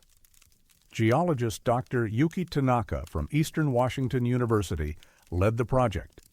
Her team included 2 graduate students, Michael Delacroix and Sarah Whitmore, both experienced in field geology and mineral identification. They established a base camp near Kit Carson Loop Trail on June 7th and began systematic surveys of exposed rock formations along the river and its tributaries. On June 10th, the team discovered an unusual concentration of magnetite along a remote stretch of the river, approximately 8 miles northeast of the park's main facilities. Magnetite is a common iron oxide mineral, naturally magnetic and found throughout the Columbia River basalt. What made this formation unusual was its concentration and geometric arrangement. The magnetite appeared in discrete nodules, each roughly the size of a human fist, embedded in the basalt at regular intervals along a 100-foot section of riverbank. Tanaka documented the formation and collected samples. The stones showed high magnetic intensity, strong enough to deflect compass needles from 15 feet away. She noted this in her field journal, but considered it a curiosity rather than an anomaly. Concentrated magnetite deposits often display strong magnetic properties. The team spent 3 nights camped near the formation, conducting detailed surveys and collecting additional samples. On the morning of June 13th, as they prepared to move to a new survey location, Sarah Whitmore reported hearing a sound she couldn't identify. "It was like a hum," Whitmore stated in her field notes. "Very low frequency, almost below the threshold of hearing. I noticed it when I was near the river, close to the magnetite formation. When I moved away, I couldn't hear it anymore." Tanaka and Delacroix investigated. Neither could hear anything unusual. They returned to the formation multiple times throughout the day. Whitmore consistently reported hearing the hum. Her colleagues heard nothing. "I thought it might be tinnitus," Whitmore later explained in an interview. "Or maybe I was picking up some kind of equipment interference. But it was definitely coming from the stones, or at least from that specific location. It was steady, unchanging, like a single low note held continuously." The team departed the site on June 14th. Tanaka planned to return later in the summer to conduct follow-up surveys. Whitmore's unexplained auditory experience was noted but not considered significant. In late July, Tanaka returned to the magnetite formation with a different assistant, graduate student Kevin Okonkwo. They planned to spend 5 days conducting magnetic field measurements and collecting additional samples. On their 4th night at the site, July 26th, Okonkwo reported hearing the hum. It started in the evening, Okonkwo stated in his field report, a low-frequency sound, almost subsonic. I asked Dr. Tanaka if she heard it, and she said no, but I heard it clearly. It seemed to be coming from the direction of the magnetite stones. By the following morning, Tanaka could hear it too. It was exactly as Sarah and Kevin described, Tanaka later testified. A steady, low-frequency hum. I'm trained to be objective, to consider natural explanations. I thought it might be water flowing over rocks or wind through a specific rock formation. But the sound didn't vary with wind or water levels. It was constant. They spent an additional 2 days at the site, attempting to record the sound with audio equipment. The recordings captured river noise, wind, bird calls, but no hum. Yet both researchers heard it continuously, growing slightly louder each day. By the time we left, it was almost painful, Tanaka stated. Not loud exactly, but persistent, invasive. It was like the sound was inside my head, rather than coming from an external source. Tanaka reported her findings to the Department of Natural Resources and requested permission to conduct a more comprehensive investigation. She contacted colleagues in acoustics, geophysics, and audiology, describing the phenomenon and seeking explanations. Dr. Raymond Hollings, an acoustician from the University of Washington, visited the site in August with specialized recording equipment capable of detecting infrasound, sound waves below the human hearing threshold of 20 hertz. He spent 2 nights at the location. On the 2nd night, he heard the hum. I've worked with infrasound for 15 years, Hollings stated in his technical report. I know what low-frequency sound feels like, how it manifests physically. This was different. My equipment detected no unusual acoustic activity. No infrasound, no standing waves, no resonance in the rock formations. But I heard it, and it grew louder the longer I stayed. Hollings left the site on his 3rd morning, reporting that the hum had become unbearable, not through volume, but through persistence. He declined to return for follow-up measurements. Over the next 6 months, 11 researchers visited the magnetite formation, representing disciplines from geology to neurology. Their experiences followed a consistent pattern. No one heard the hum during their first 2 days at the site. On the 3rd night, some visitors began to perceive it. By the 4th or 5th day, nearly everyone reported hearing it. The sound could not be recorded by any equipment, but it was consistently described as a low-frequency hum emanating from or near the magnetite stones. 2 visitors left after less than 24 hours, reporting no unusual auditory experiences. Both had arrived and departed within a single day, never spending a night at the location. Dr. Patricia Moreland, a neurologist from Providence Sacred Heart Medical Center in Spokane, proposed that the phenomenon might be a form of mass psychogenic illness, a shared psychological response triggered by suggestion and isolation. She visited the site in October of 2004 specifically to test this hypothesis. She was not informed of the specific details other researchers had reported, only that unusual auditory experiences had occurred. After 4 nights at the location, Moreland reported hearing a persistent low-frequency tone that appears to originate from the magnetite formation. Her description matched those of previous visitors in every detail. She found no neurological explanation. I examined myself thoroughly, Moreland stated. No signs of acoustic neuroma, no inner ear issues, no medication side effects. I'm in excellent health. But I heard that sound, and it grew louder each day. On my 5th morning, I left.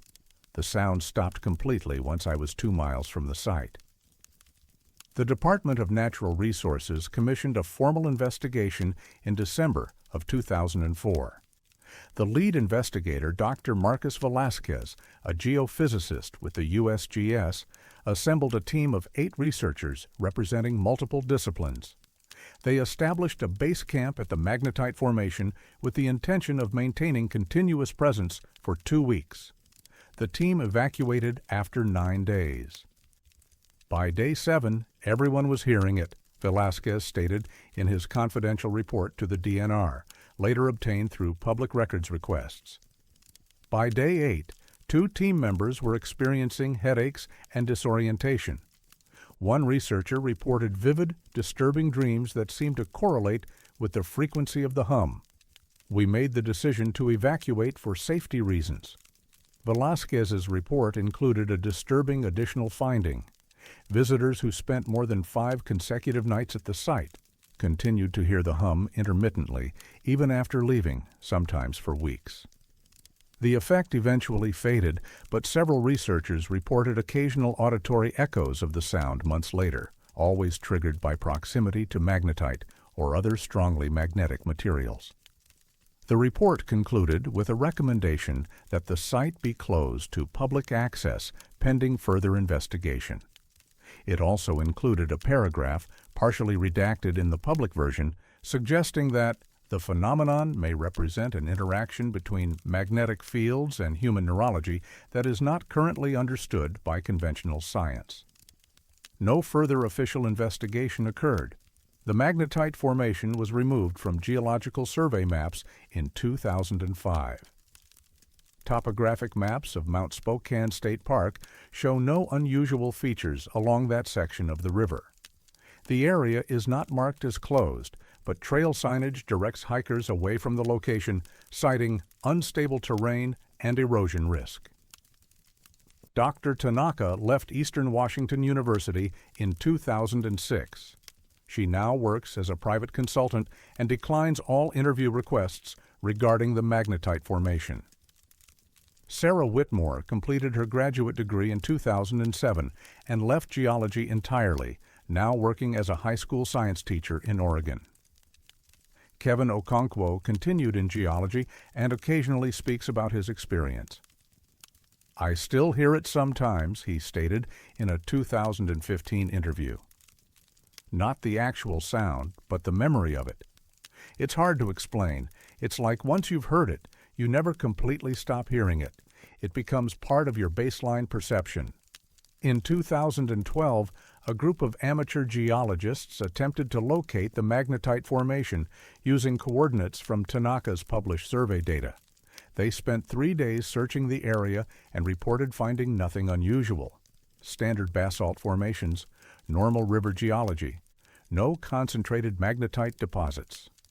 They spent no nights in the area. In 2018, a freelance journalist researching unexplained geological phenomena interviewed 7 people who had spent multiple nights near the site. All 7 confirmed hearing the hum. All 7 described the same progressive experience, inaudible at first, then gradually emerging, then growing until it dominated their auditory perception. When asked what they thought caused it, none offered an explanation. But several described the same unsettling impression, that the sound wasn't being generated by the stones, but that the stones were allowing them to hear something that was already there. Something constant, something vast, something that existed beneath the threshold of normal human perception, waiting patiently for people to spend enough time in its presence to finally notice it. The Spokane River flows on, carving its ancient channel through volcanic rock. Somewhere along its length, stones embedded in basalt may still be humming, or may still be opening a door through which those who stay long enough can hear what the earth has been saying all along. And sometimes, years later, people who camped by that river wake in the night to a sound no one else can hear. A sound they recognize immediately. The hum, still there, still waiting, still growing louder.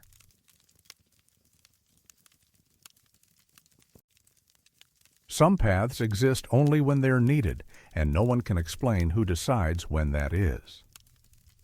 The Okanogan-Wenatchee National Forest spans over 4 million acres across the central Cascade Range of Washington state, making it one of the largest national forests in the continental United States. The terrain ranges from dense lowland forests to alpine peaks exceeding 9,000 feet. The forest contains over 3,000 miles of maintained trails, documented and mapped by the U.S. Forest Service. Trail maintenance crews mark routes with standardized blazes, maintain tread surfaces, and update digital mapping systems to ensure hikers can navigate safely. The system is comprehensive and reliable. Trails don't appear and disappear. They exist in fixed locations, marked on maps that are updated annually and verified by ranger patrols, except for one trail that refuses to follow these rules. The first documented report came in August of 2009, when hiker Jennifer Kowalski submitted a discrepancy notice to the Forest Service office in Leavenworth. She had been using a popular hiking app to navigate a day trip near Stevens Pass and had followed a marked trail labeled Maintenance Access 47 that led her to what she described as a perfect backcountry campsite, approximately 3 miles off the main trail system. The trail was clearly marked, Kowalski stated in her report, dated August 19, 2009. It had the standard Forest Service blazes, yellow rectangles on trees. The tread was well maintained, recently cleared. I assumed it was a legitimate maintenance route that happened to lead to a nice camping area. The campsite impressed her. It featured a stone fire ring, 3 log benches arranged around the ring, and a level tent platform that appeared to have been deliberately constructed. The site was clean, showing no litter or damage, and situated near a small creek with clear water. Kowalski photographed the site and marked its location on her GPS. When she returned home, she attempted to find information about Maintenance Access 47 in official Forest Service documentation. The trail designation didn't exist. She contacted the Leavenworth Ranger District. Forest Service records showed no trail by that name or number anywhere in the Okanogan-Wenatchee National Forest. Maintenance access routes are numbered sequentially from 1 to 33. There is no Maintenance Access 47. When Kowalski provided her GPS coordinates, rangers checked topographic maps and aerial imagery. The location she indicated was in roadless wilderness over a mile from the nearest official trail. No campsite appeared in Forest Service campsite databases. We get occasional reports of unofficial trails, District Ranger Marcus Dalhart stated in a follow-up interview. Social trails created by repeated foot traffic or old logging roads that aren't maintained anymore. But those don't have Forest Service blazes. Someone marking trees with official-looking trail markers without authorization would be committing a federal offense. Dalhart assigned a patrol to investigate Kowalski's coordinates. On September 3, 2009, Rangers Rebecca Santos and Thomas Whitmore hiked to the location. They found nothing. No trail, no campsite, no fire ring. The area was undisturbed forest, thick with underbrush, showing no signs of recent human activity. We spent 4 hours searching the area, Santos reported. We used Jennifer's exact coordinates and searched in expanding circles. There was nothing there that matched her description. No evidence anyone had camped there in years. The incident was logged as a GPS error and closed. 3 weeks later, another hiker reported finding the same trail. Michael Bjornson, an experienced backpacker familiar with the area, was hiking near Lake Valhalla on September 26th when his GPS app showed a trail he didn't recognize. The trail was labeled Maintenance Access 47 and appeared to branch off from the main trail near an unsigned junction. Bjornson followed it out of curiosity. After approximately 40 minutes of hiking, he reached a campsite matching Kowalski's description. Exactly. Stone fire ring, 3 log benches, level tent platform, nearby creek. I've been hiking these mountains for 20 years, Bjornson later stated. I know the maintained trails, and I know how to spot social trails. This was neither. It was professionally maintained, recently cleared, marked with official blazes. But I'd never seen it before, and it wasn't on any of my maps. Bjornson spent the night at the campsite. In the morning, he attempted to hike back out via the same trail. His GPS showed the trail clearly. He followed the marked route for approximately 30 minutes before emerging onto the main trail system near Lake Valhalla. He reported his experience to the Forest Service on September 28th. Rangers checked his GPS data and photographs. The coordinates matched Kowalski's report within 50 feet. On October 2nd, Rangers Santos and Whitmore returned to the location, this time accompanied by District Trail Supervisor Linda Fernandez. Again, they found nothing. The GPS coordinates led them to the same area they had searched in early September. Dense forest, no trail, no campsite, no indication anyone had been there recently. It made no sense, Fernandez stated in her report. Michael's photographs clearly showed a maintained campsite. The fire ring in his photos was constructed with local stone, arranged in a specific pattern. The log benches showed weathering consistent with years of exposure. These weren't things someone could create and remove in a few days. Yet we stood at his exact coordinates and saw none of it. The Forest Service opened a formal investigation. Between October 2009 and March 2010, 17 separate hikers reported encountering Maintenance Access 47 and the EA-associated campsite. All provided similar descriptions. All marked GPS coordinates that clustered within a 100-foot radius. Rangers conducted 8 separate site visits during this period. They found the trail and campsite on 3 occasions. On the other 5 visits, the location was empty forest. The pattern made no sense, Dalhart stated.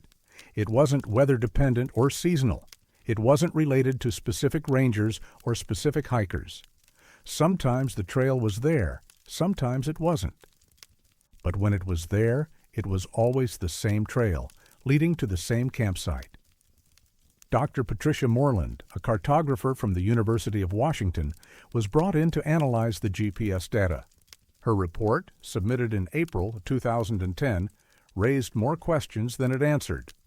The coordinates are consistent, Moreland stated. All the hikers who found the trail marked essentially the same location. Their GPS tracks show them following a clear path from the main trail system to the campsite. But when rangers visit those same coordinates, their GPS tracks show them walking through undisturbed forest. Both sets of data appear valid. Both show accurate GPS signals with good satellite reception. They simply describe 2 different realities at the same location. The investigation expanded to examine the campsite itself. Rangers who successfully located the site documented it extensively. The fire ring was constructed from local granite, arranged in a circle approximately 4 feet in diameter. The log benches were cut from fallen Douglas fir, showing significant weathering and lichen growth, suggesting they had been in place for at least 5 years. The tent platform was constructed with local stones and soil, creating a level surface approximately 8 feet by 10 feet. Nothing about the construction was unusual except for one detail. No one knew who built it. Forest Service records contain documentation for every official campsite, including construction dates, maintenance schedules, and budget allocations. Maintenance Access 47 and its associated campsite appear in none of these records. The Forest Service has never authorized construction of a campsite at that location. We thought maybe it was a historical site, Dalhart explained. Something from the 1930s or 40s before comprehensive record-keeping. But the construction style is modern, and the trailblazes are fresh, using current Forest Service marking standards. Someone is maintaining this trail and campsite using official methods, but it's not us. In June of 2010, the Forest Service installed a trail camera at the coordinates, positioned to capture any human activity at the site. The camera was set to trigger on motion and take photographs every hour, regardless of motion. The camera operated for 6 weeks before its batteries died. When rangers retrieved it in late July, the memory card contained over 2,000 images. Approximately half showed undisturbed forest. The other half showed the maintained campsite, complete with fire ring and benches. The images alternated seemingly at random.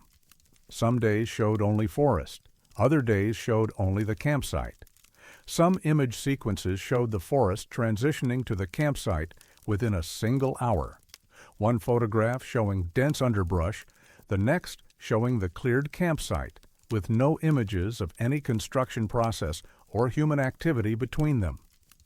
It was like watching two photographs of different locations, shuffled together, Santos stated. Except they were taken from the same camera, in the same position, at the same coordinates. The campsite didn't appear gradually. It just existed in some photographs and not in others. The investigation was suspended in August 2010, with no conclusions reached. The case file was classified as Unexplained Cartographic Anomaly and transferred to the Forest Service's regional office in Portland. Hikers continue to report finding Maintenance Access 47.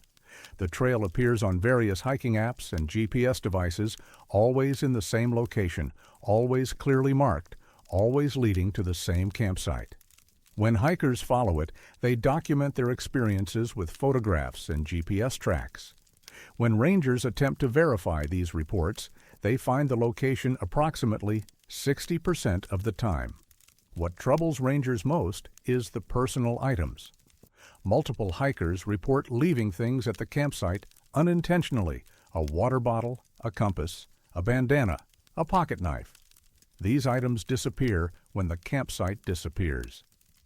But they resurface later, appearing in the packs or pockets of different hikers, sometimes months later, sometimes hundreds of miles away. In 2012, hiker David Okoro left a distinctive red compass at the campsite. He realized his mistake 2 days later, but couldn't relocate the trail to retrieve it. 4 months later, hiker Sarah Lattimore found the same compass, identifiable by unique scratches and a custom engraving, in her backpack after a hike near Mount Baker, over 100 miles north. She had never been to the Maintenance Access 47 location. "I'd never seen that compass before," Lattimore stated in her report. "It wasn't in my pack when I started the hike. I checked, but when I got home and unpacked, there it was, sitting on top of my gear. David's name was engraved on the back."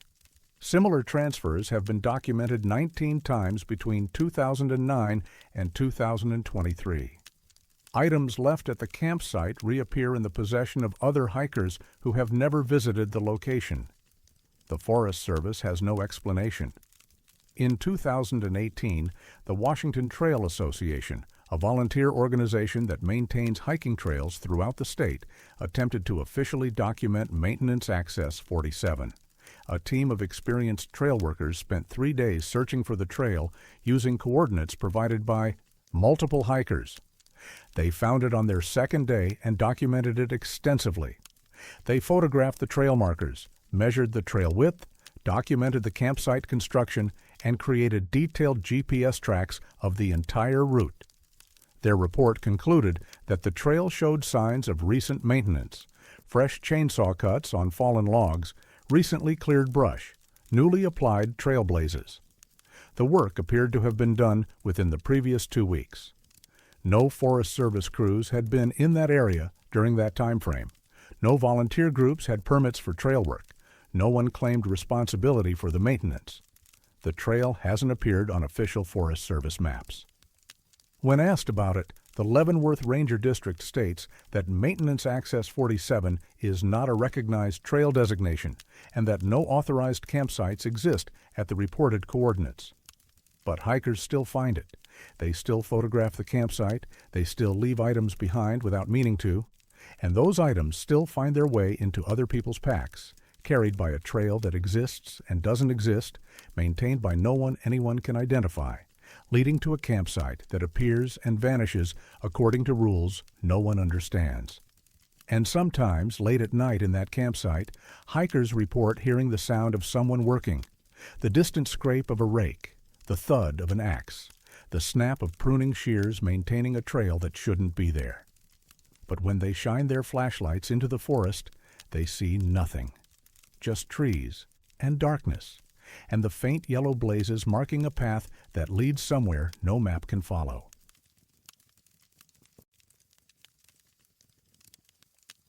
There are moments when nature holds its breath and no one can explain why. The whole rainforest occupies the western valleys of Olympic National Park in Washington state, one of the largest temperate rainforests in the United States.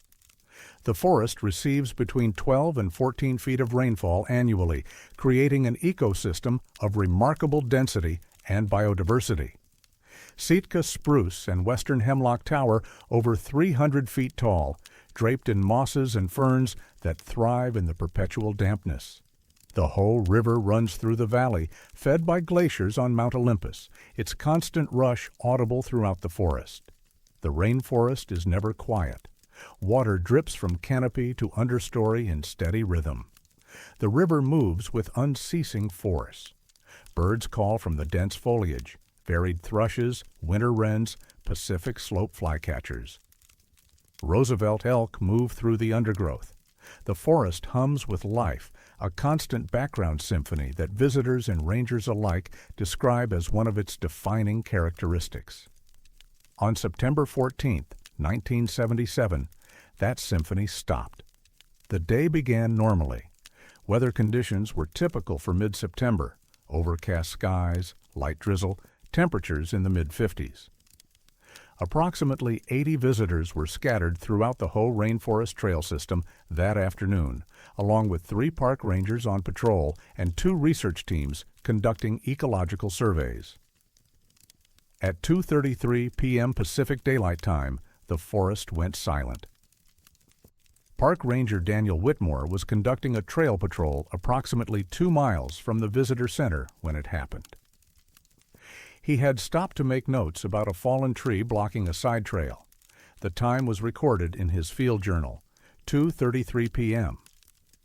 Everything just stopped, Whitmore stated in his incident report, filed later that evening.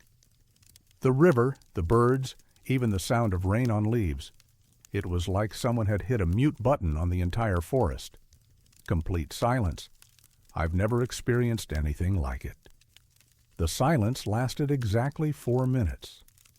Whitmore remained motionless during the event, initially thinking something was wrong with his hearing. He touched his ears, moved his jaw, tried to generate sound by scraping his boot on gravel. He heard nothing, not even his own movements.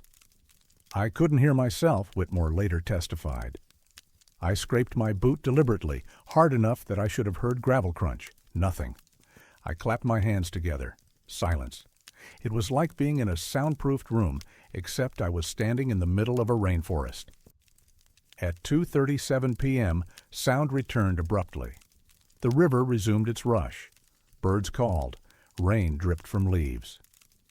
Everything returned to normal simultaneously, as if someone had unmuted the forest. Whitmore immediately radioed the visitor center. The transmission went through clearly. He reported the incident to Ranger Supervisor Margaret Kowalski, who was stationed at the center.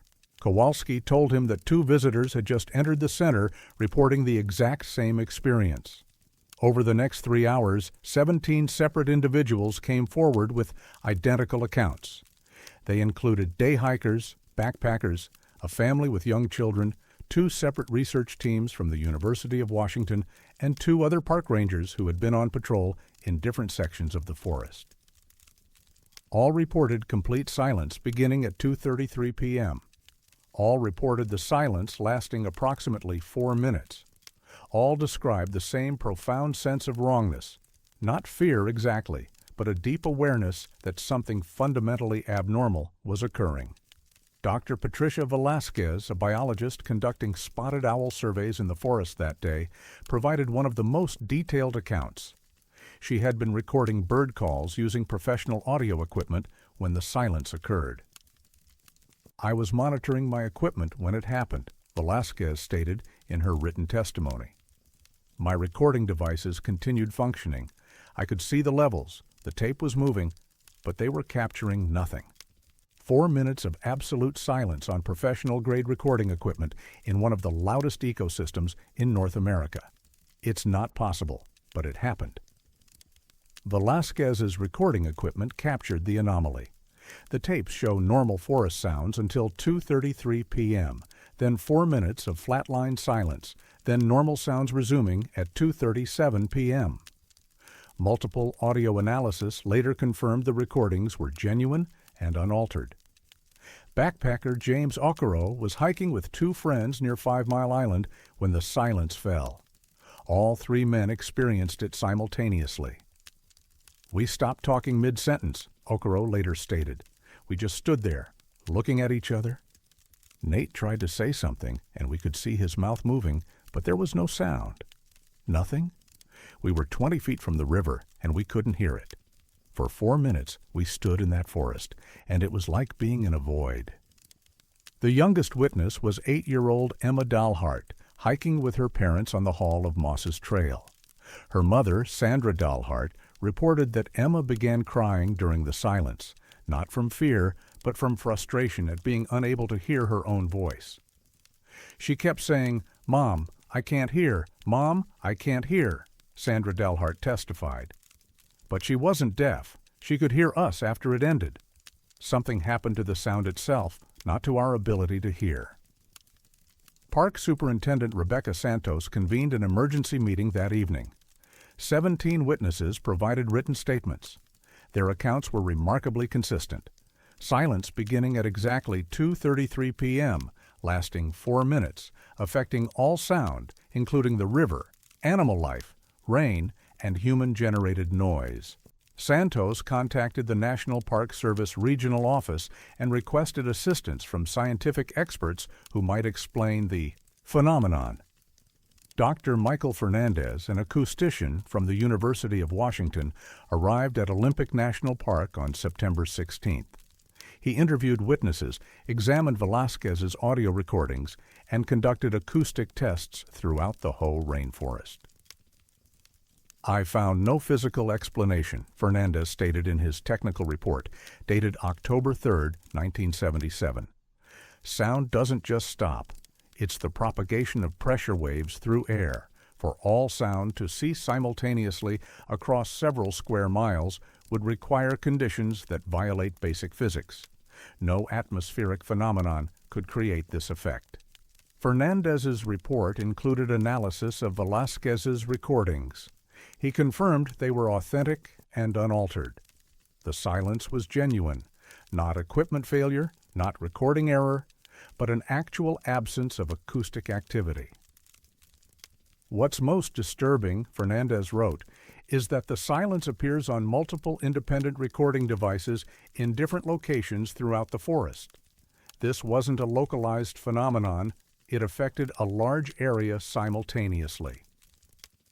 The National Park Service requested data from the U.S. Geological Survey's seismic monitoring stations. Olympic National Park sits near the Cascadia subduction zone and is monitored by multiple seismometers that record ground motion continuously. The seismic data showed no unusual activity on September 14th. No earthquakes, no tremors, no ground movement that might correlate with the reported silence. The Earth was seismically quiet during those 4 minutes. Weather data from the National Weather Service showed typical conditions: light precipitation, moderate humidity, normal barometric pressure. Nothing anomalous occurred meteorologically at 2:33 p.m. The investigation expanded to examine potential explanations. Theories included atmospheric pressure events that might temporarily disrupt sound propagation. Rejected, no pressure anomalies were recorded. Localized electromagnetic interference affecting human auditory perception. Rejected, the phenomenon was captured on mechanical recording equipment. Mass psychological event or shared hallucination. Rejected, too many independent witnesses with no prior communication and objective evidence existed in the form of audio recordings. Unknown, seismic or volcanic activity. Rejected, no corresponding data from monitoring equipment. In November of 1977, the investigation was closed without conclusion. The National Park Service's final report, a copy of which remains in Olympic National Park archives, states, "On September 14, 1977, multiple witnesses reported a temporary cessation of audible sound in the Hoh rainforest. Audio recordings support these claims. No scientific explanation has been identified. The event has not recurred." The report recommended continued monitoring, but no active investigation. Park rangers were instructed to log any similar incidents. None have been officially reported in the 46 years since, but unofficial accounts exist. In 1983, a backpacker reported experiencing brief silence while camping in the Hoh rainforest. The incident was not investigated. In 1991, 2 hikers mentioned momentary silence to a ranger, but declined to file formal reports. In 2004, a visitor posted online about experiencing weird silence in the forest, but provided no specific details or time. These accounts were never corroborated or documented officially. Dr. Velasquez kept her original audio recordings until her death in 2018. They were donated to the University of Washington's Natural Sciences Archive, where they remain available for research. The 4 minutes of silence are audible to anyone who requests to hear them, a flat line of nothing where there should be the rich acoustic texture of a living rainforest. Daniel Whitmore retired from the National Park Service in 2009. Before his retirement, he trained new rangers at Olympic National Park. When teaching wilderness safety and environmental awareness, he always included one unusual instruction. If the forest ever goes completely silent, mark the time and location. Document everything, because it happened once and no one knows why. Margaret Kowalski left the Park Service in 1985 and declined all interview requests about the incident. James Okoro never returned to Olympic National Park. Sandra Dalhart's daughter Emma, now in her 50s, reports that she still remembers the silence vividly. The most wrong thing I've ever experienced in nature. The Hoh rainforest continues to receive thousands of visitors each year. Rangers lead interpretive walks through the Hall of Mosses. Researchers study the ecosystem's remarkable biodiversity. The river runs constantly, the rain falls, the forest hums with life. But on September 14th each year, some rangers pause at 2:33 p.m. and listen carefully, just in case. Because 17 people once stood in that forest and heard nothing at all. And somewhere in the archives of Olympic National Park, audio recordings document 4 minutes when one of the loudest ecosystems on Earth went completely, impossibly silent. And no one has ever explained why the forest stopped, or what it was listening for, or whether it heard what it was waiting for in that terrible, perfect silence.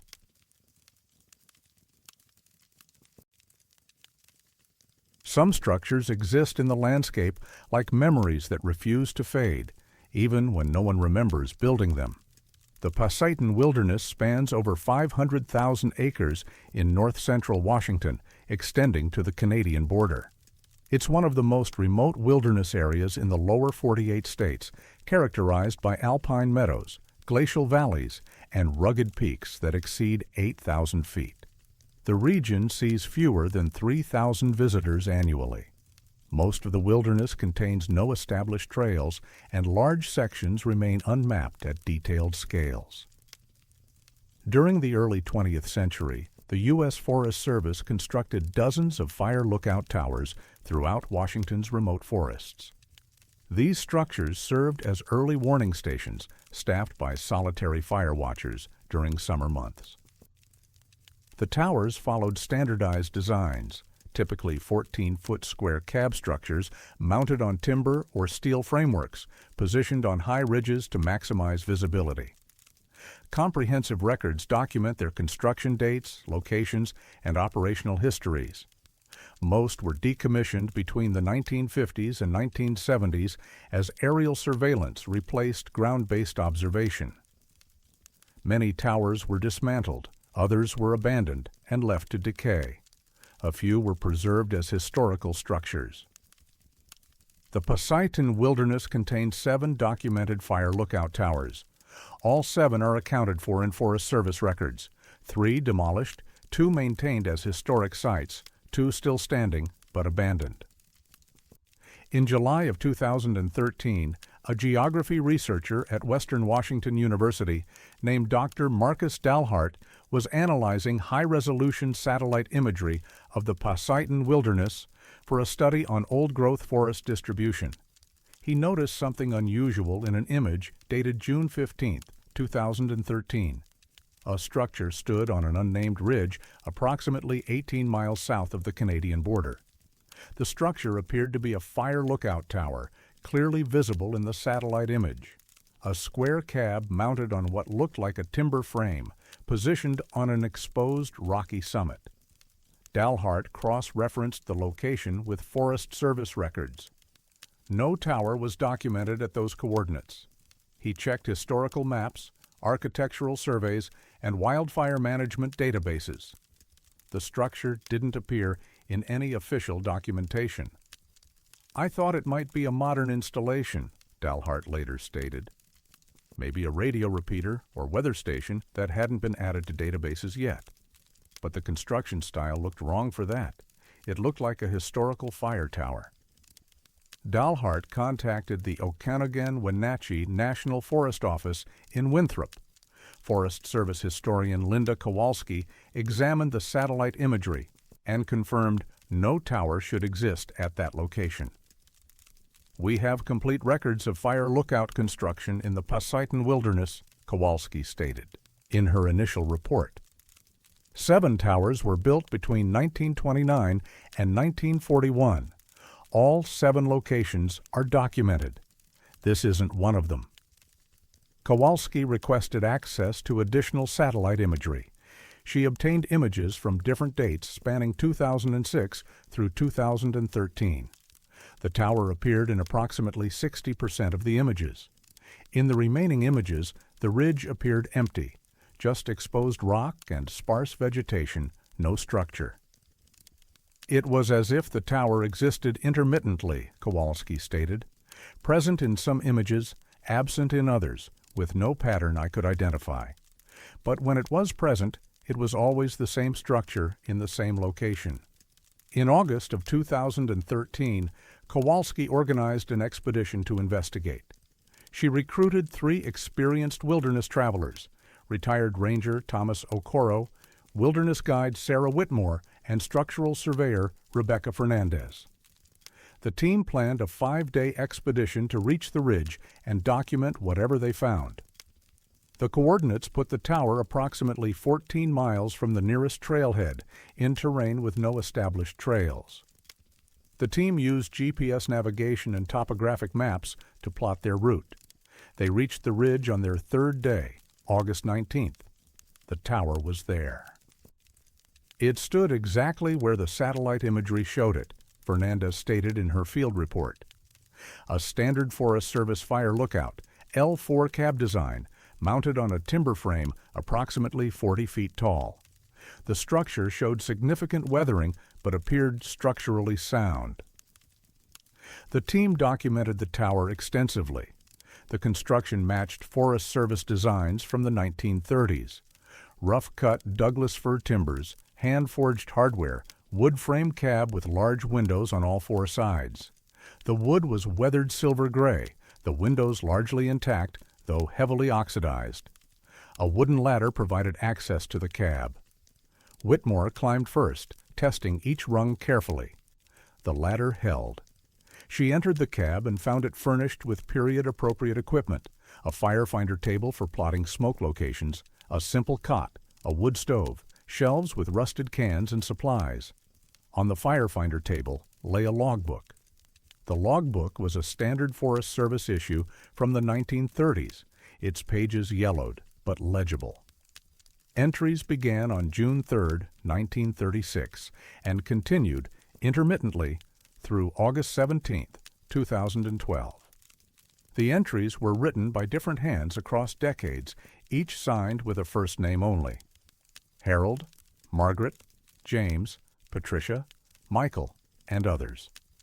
16 different names appeared throughout the logbook. Most entries described typical fire watch observations, weather conditions, smoke sightings, wildlife activity, routine maintenance tasks. They read like standard operational logs from fire watchers performing their duties.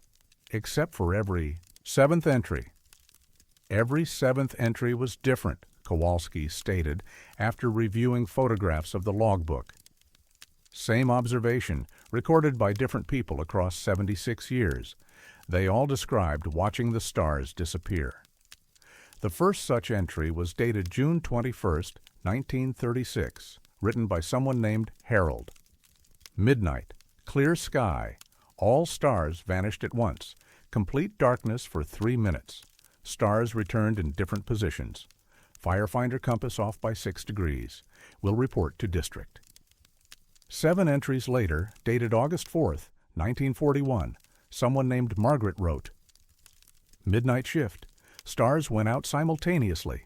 No moon, no light, total darkness. Lasted approximately 3 minutes. Stars reappeared, but constellations wrong. Cassiopeia not where it should be. The pattern continued through decades.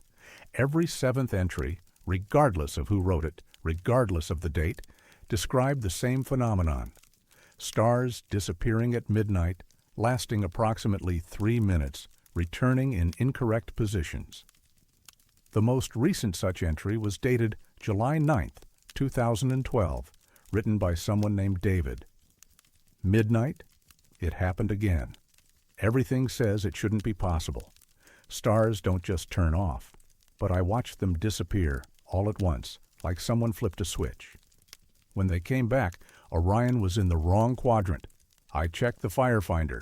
Compass deviation increased to 11 degrees. I don't know what to report. Between these 7th entries, the logbook contained normal firewatch observations.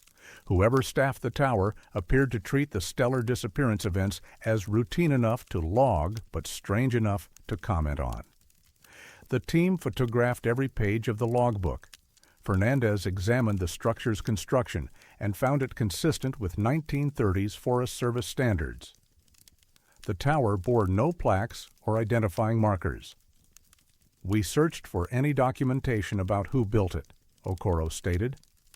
Usually there are builder's marks, construction dates carved into beams, something. This tower had nothing.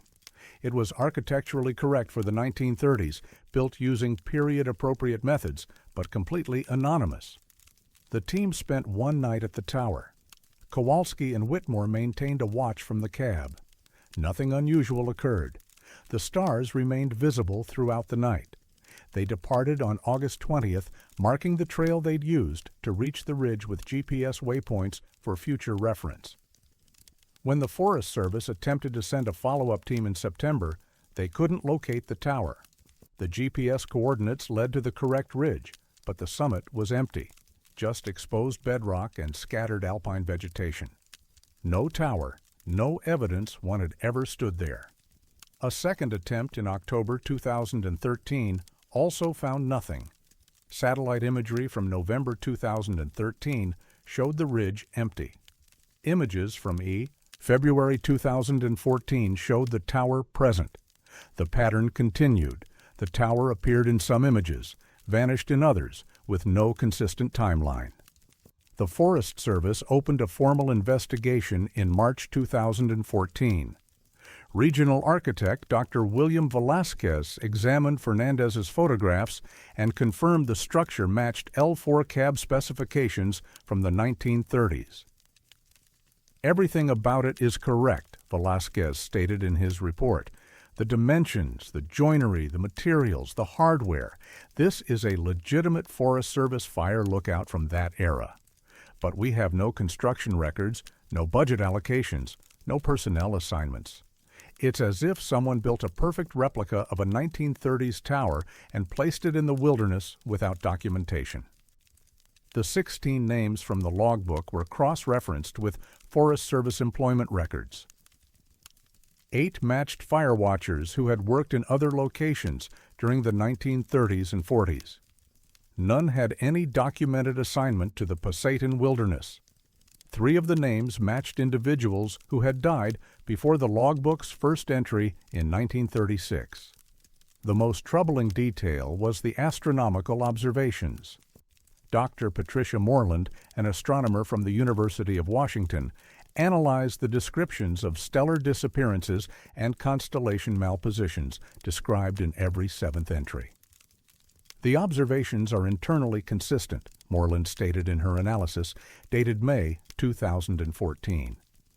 If we assume the stars actually did disappear and reappear in different positions, the recorded compass deviations and constellation placements correlate. But stars don't disappear. The entire premise violates basic astrophysics. Yet multiple observers across decades described identical experiences with matching details. The investigation was suspended in August 2014 due to the inability to consistently locate the structure for further study. The case was classified as unverified historical structure with anomalous documentation and archived. Between 2014 and 2023, 7 independent hikers reported finding the tower. All provided photographs, GPS coordinates, and descriptions matching the original documentation.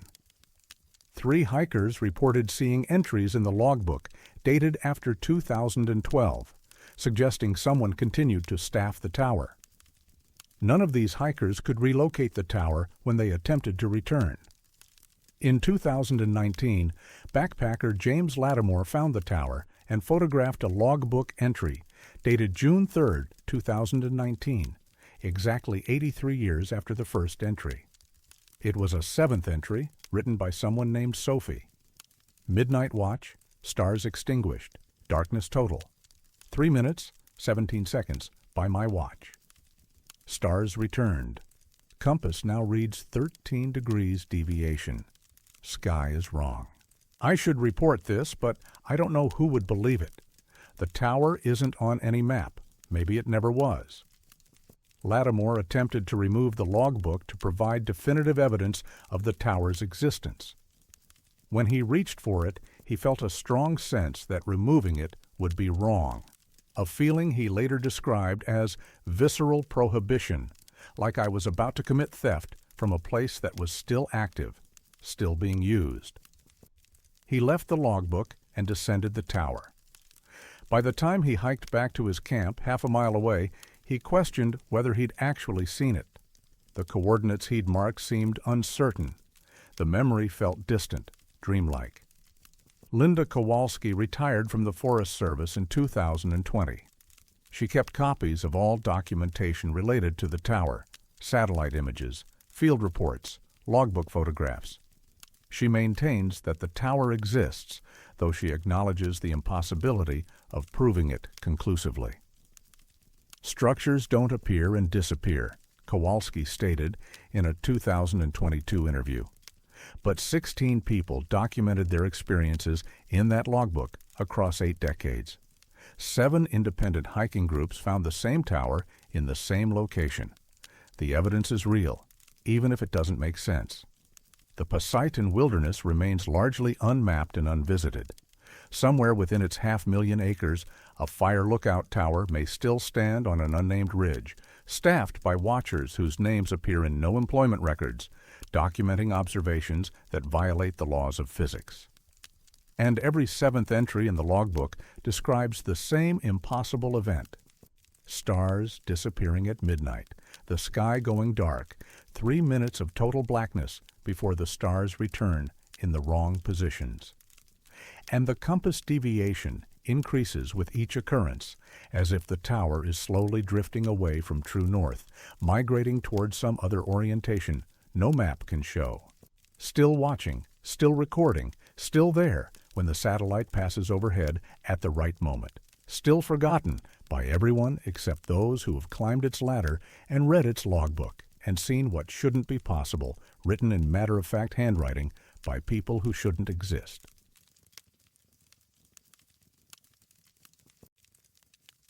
Trees keep time in ways we understand until they don't. Darrington sits in the North Cascades of Washington State, a small logging town at the confluence of the Sauk and Stillaguamish rivers. The surrounding forests are predominantly Douglas fir and western hemlock, growing in dense stands on steep mountainsides. The area receives over 80 inches of rain annually, creating ideal conditions for rapid tree growth. The timber industry has operated here since the late 19th century, and foresters have studied these trees extensively, their growth rates, their response to climate, their predictable seasonal rhythms. Douglas firs grow in annual rings, adding wood in spring and summer when conditions favor growth, then going dormant in fall and winter. This pattern is so reliable that dendrochronologists use it to date historical events, reconstruct past climates, and verify the age of wooden structures. The science is established, tested, and consistent across millions of trees. In March of 2016, the Washington State Department of Natural Resources initiated a timber survey in the Boulder River Wilderness, approximately 8 miles northeast of Darrington. The survey aimed to assess old-growth forest distribution and carbon storage capacity for climate modeling purposes. Forest ecologist Dr. Raymond Kowalski led the survey team, which included 2 graduate students from the University of Washington, Michael Lattimore and Sarah Delacroix. They were conducting systematic sampling of tree cores, extracting pencil-thin cylinders of wood from living trees to analyze growth patterns without felling the trees. On March 23rd, the team established a survey plot in a stand of mature Douglas firs on a ridge at approximately 3,000 feet elevation. The trees were estimated to be between 150 and 200 years old, based on their diameter and bark characteristics. Lattimore extracted a core sample from a tree approximately 3 feet in diameter.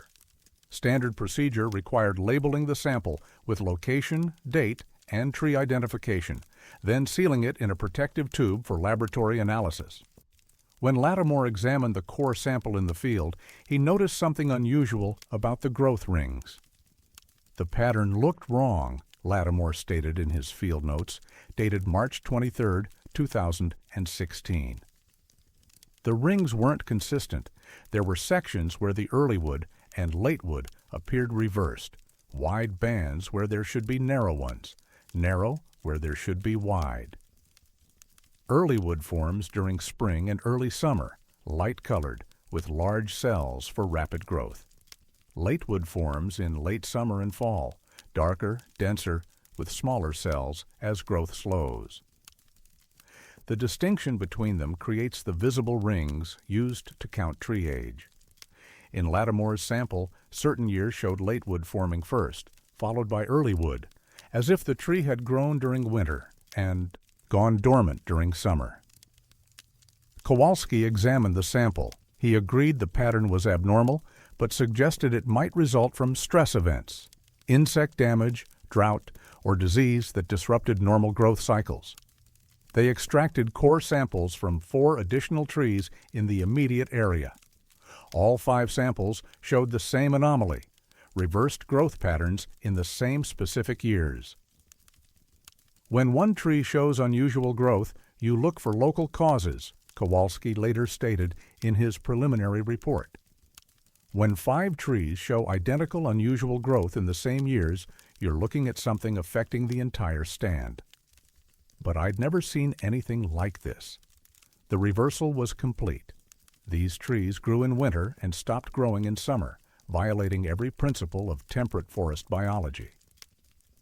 The team extracted samples from 12 trees across the survey plot. All 12 showed reversed growth patterns in 5 specific years: 1952, 1967, 1983, 1999, and 2014. In all other years, the trees showed normal seasonal growth patterns. Only those 5 years displayed the reversal. Kowalski suspended the timber survey and focused on documenting the anomaly.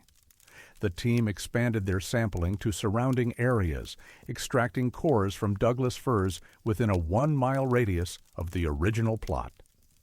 They found 37 trees displaying the same pattern. All were Douglas firs. All were located within a roughly circular area, approximately 3/4 of a mile in diameter. All showed reversed growth in the same 5 years. Trees outside this area showed normal growth patterns. Western hemlocks within the affected area showed normal patterns. Only Douglas firs within that specific location displayed the anomaly. It was geographically bounded, Kowalski stated, a clear circular zone where something affected only one species, only in specific years. That's not how environmental stressors work. Drought affects all trees. Disease spreads gradually. This was selective and temporally precise. The team transported core samples to the University of Washington's Dendrochronology Laboratory for detailed analysis. Dr. Patricia Moreland, a dendrochronologist with 30 years of experience, examined the samples using microscopy and chemical analysis. Her report, dated May 15, 2016, confirmed the field observations. The affected years showed anatomical evidence of winter growth, cell structures consistent with low temperatures and short day lengths, formed during what should have been the growing season. Conversely, summer dormancy was evident in cellular structures that typically indicate winter rest, formed during what should have been the period of active growth. This violates fundamental plant physiology, Moreland stated in her report. Trees respond to photoperiod and temperature. They don't arbitrarily reverse their growth patterns. What these samples show is biologically impossible, yet the cellular evidence is unambiguous. These trees experienced winter conditions during summer months and summer conditions during winter months, but only in those 5 specific years. Moreland examined historical climate data for the region. The years 1952, 1967, 1983, 1999, and 2014 showed normal seasonal temperatures and precipitation patterns. No droughts, no unusual cold snaps, no climate anomalies that might explain the reversed growth. The dates themselves formed a pattern: 16 years between the first and second occurrence, 16 years between the second and third, 16 years between the third and fourth, 15 years between the fourth and fifth. It's almost perfectly periodic, Moreland noted.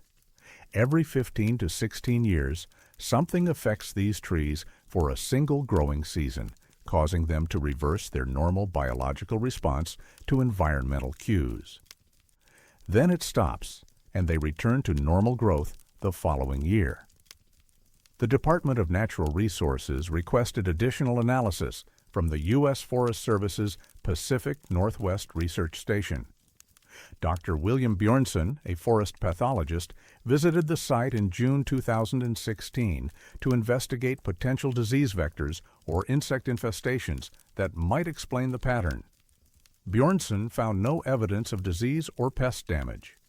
Soil samples showed normal chemistry. Water samples from nearby streams showed no contamination. The trees themselves appeared healthy, showing vigorous growth in all years except the 5 anomalous ones. I examined every possible biological explanation, Bjornson stated in his report, dated July 2, 2016.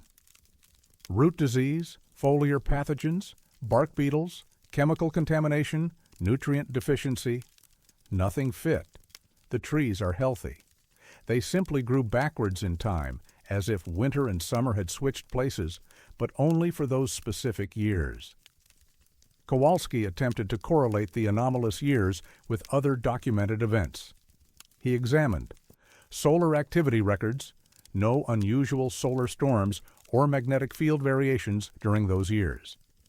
Seismic activity, no significant earthquakes near Darrington during those periods.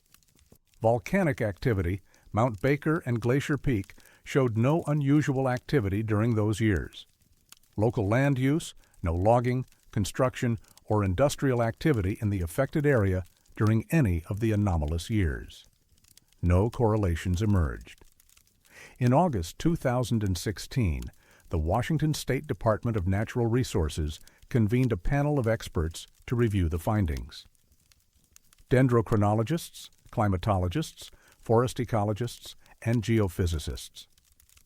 The panel examined all available data and could offer no explanation. The final panel report, dated September 9, 2016, concluded, "The observed growth pattern reversals in Douglas fir trees. Trees near Darrington represent an unexplained phenomenon inconsistent with current understanding of tree physiology and forest ecology. No natural or anthropogenic cause has been identified. Continued monitoring is recommended." No funding was allocated for continued monitoring. The case file was transferred to the Department of Natural Resources archive as Unexplained Anomalous Growth Patterns and designated low priority for follow-up investigation. Kowalski attempted to publish findings in peer-reviewed forestry journals. 3 submissions were rejected, with reviewers stating the results were implausible or suggesting systematic measurement error, despite the rigorous methodology and multiple independent verifications.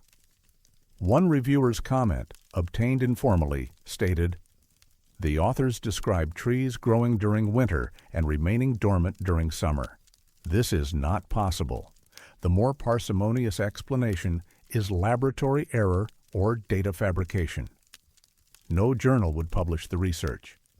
Dr. Moreland continued studying the core samples independently. In 2018, she made an additional discovery that she shared only with close colleagues and never formally published. The trees' reversed growth years corresponded to specific celestial events, not astronomical events visible from Earth, but calculated positions of outer planets that created rare geometric alignments.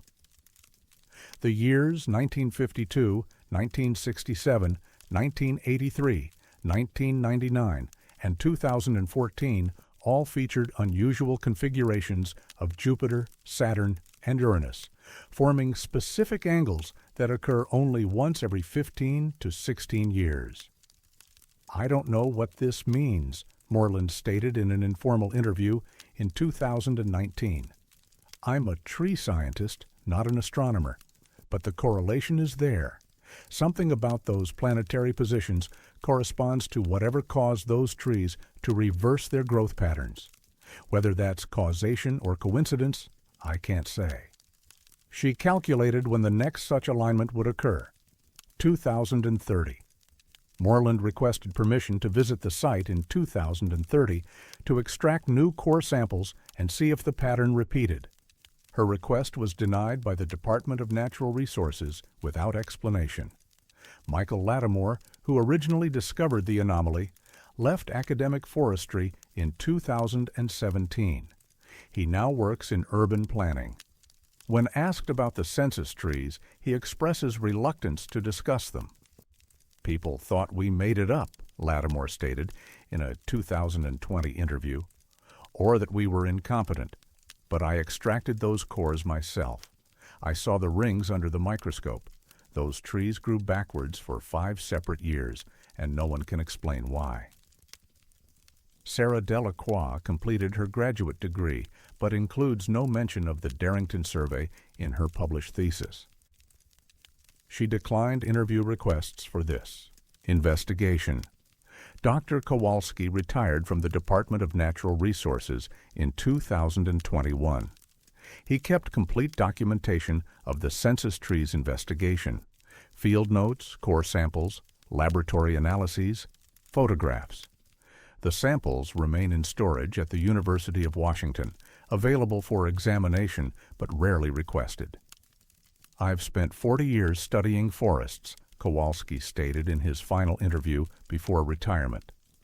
"I understand tree physiology. I understand how trees respond to their environment. But those 37 trees near Darrington violated every principle I know. They grew when they shouldn't have grown and stopped growing when they should have been thriving.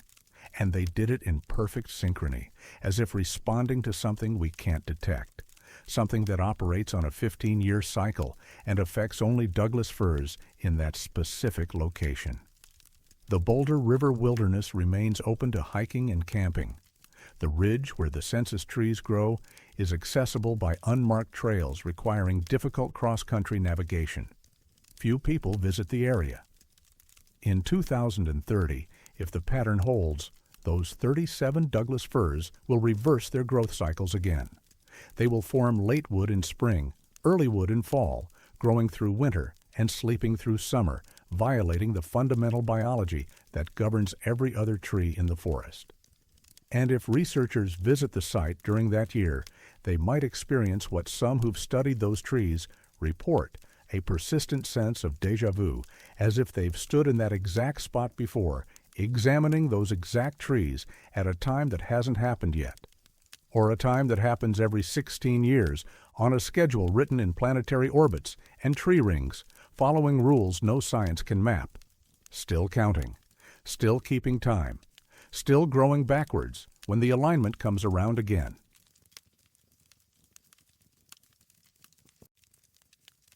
Some places don't mark the end of something, but the moment before it ended. The Kaniksu National Forest occupies the northeastern corner of Washington state, extending into Idaho and Montana across over 1 million acres of mountainous terrain. The forest is characterized by dense stands of western white pine, western red cedar, and Douglas fir, broken by steep valleys and glacial lakes. The region supported extensive logging operations during the early 20th century, with timber camps established throughout remote areas accessible only by rough roads or river transport. Most of these camps were abandoned during the Great Depression as timber demand collapsed and companies went bankrupt. The camps were typically dismantled, their lumber salvaged, their equipment removed. What remained, foundations, rusted machinery, scattered debris, gradually disappeared beneath forest regrowth. By the 21st century, few traces of Depression-era logging remained visible in the Kaniksu backcountry. In November of 2007, elk hunters Thomas Whitmore and his son Jacob were tracking a herd through remote forest approximately 19 miles northeast of Meadowline Falls, Washington. The area was roadless wilderness, accessible only by hiking or horseback. The Whitmores had hunted this region for over a decade and were familiar with the terrain. On November 6th, while following game trails through dense timber, they discovered a logging camp. The camp occupied a small clearing on a bench above Sullivan Creek. It consisted of 7 structures, 6 bunkhouses, and 1 larger building that appeared to be a cook shack or communal dining hall. All structures were intact, walls standing, roofs complete, doors closed. "It looked like they just walked away yesterday," Thomas Whitmore stated in his initial report to the Forest Service. No decay, no collapse, no visible damage. The buildings were weathered, but structurally sound. "I've seen old logging camps before. This wasn't like those. This looked maintained, preserved somehow." The Whitmores approached cautiously. The clearing showed no signs of recent human activity, no footprints, no vehicle tracks, no fire rings. The forest pressed close around the camp, but within the clearing the ground was clear of undergrowth, as if something prevented vegetation from encroaching. Thomas tried the door of the nearest bunkhouse. It opened easily, the hinges moving without resistance. Inside, the bunkhouse was furnished with 8 narrow beds, a wood stove, shelves, and pegs for hanging clothes. Personal effects remained on the shelves and beds: pocket watches, hand tools, tin cups, photographs in simple frames. The beds were made, blankets tucked with military precision. Dust covered everything, but nothing showed the decay expected from 70-plus years of abandonment. On one shelf, Thomas found a calendar. October 1929 turned to show the 8th day. He checked the other, bunkhouses. Each contained similar scenes: beds made, personal effects arranged neatly. Calendars showing October 8th, 1929. The cook shack contained long tables, benches, a massive wood-burning stove, and shelves stocked with tin cans and supplies. A blackboard on one wall listed work assignments in faded chalk, names next to tasks like felling crew, Skidder Team, saw maintenance. 17 names were listed. Jacob photographed everything with a digital camera. The photographs later showed the camp exactly as they described it, intact, furnished, frozen in time. The Whitmores reported their discovery to the Colville National Forest Office in Medellin Falls on November 7th. Forest Service archaeologist Dr. Linda Kowalski was assigned to investigate. Kowalski visited the site on November 14th, accompanied by the Whitmores and ranger Michael Dalhart. They documented the camp extensively, photographing structures, cataloging personal effects, and collecting artifacts for preservation. The preservation was extraordinary, Kowalski stated in her preliminary report, dated November 20th, 2007.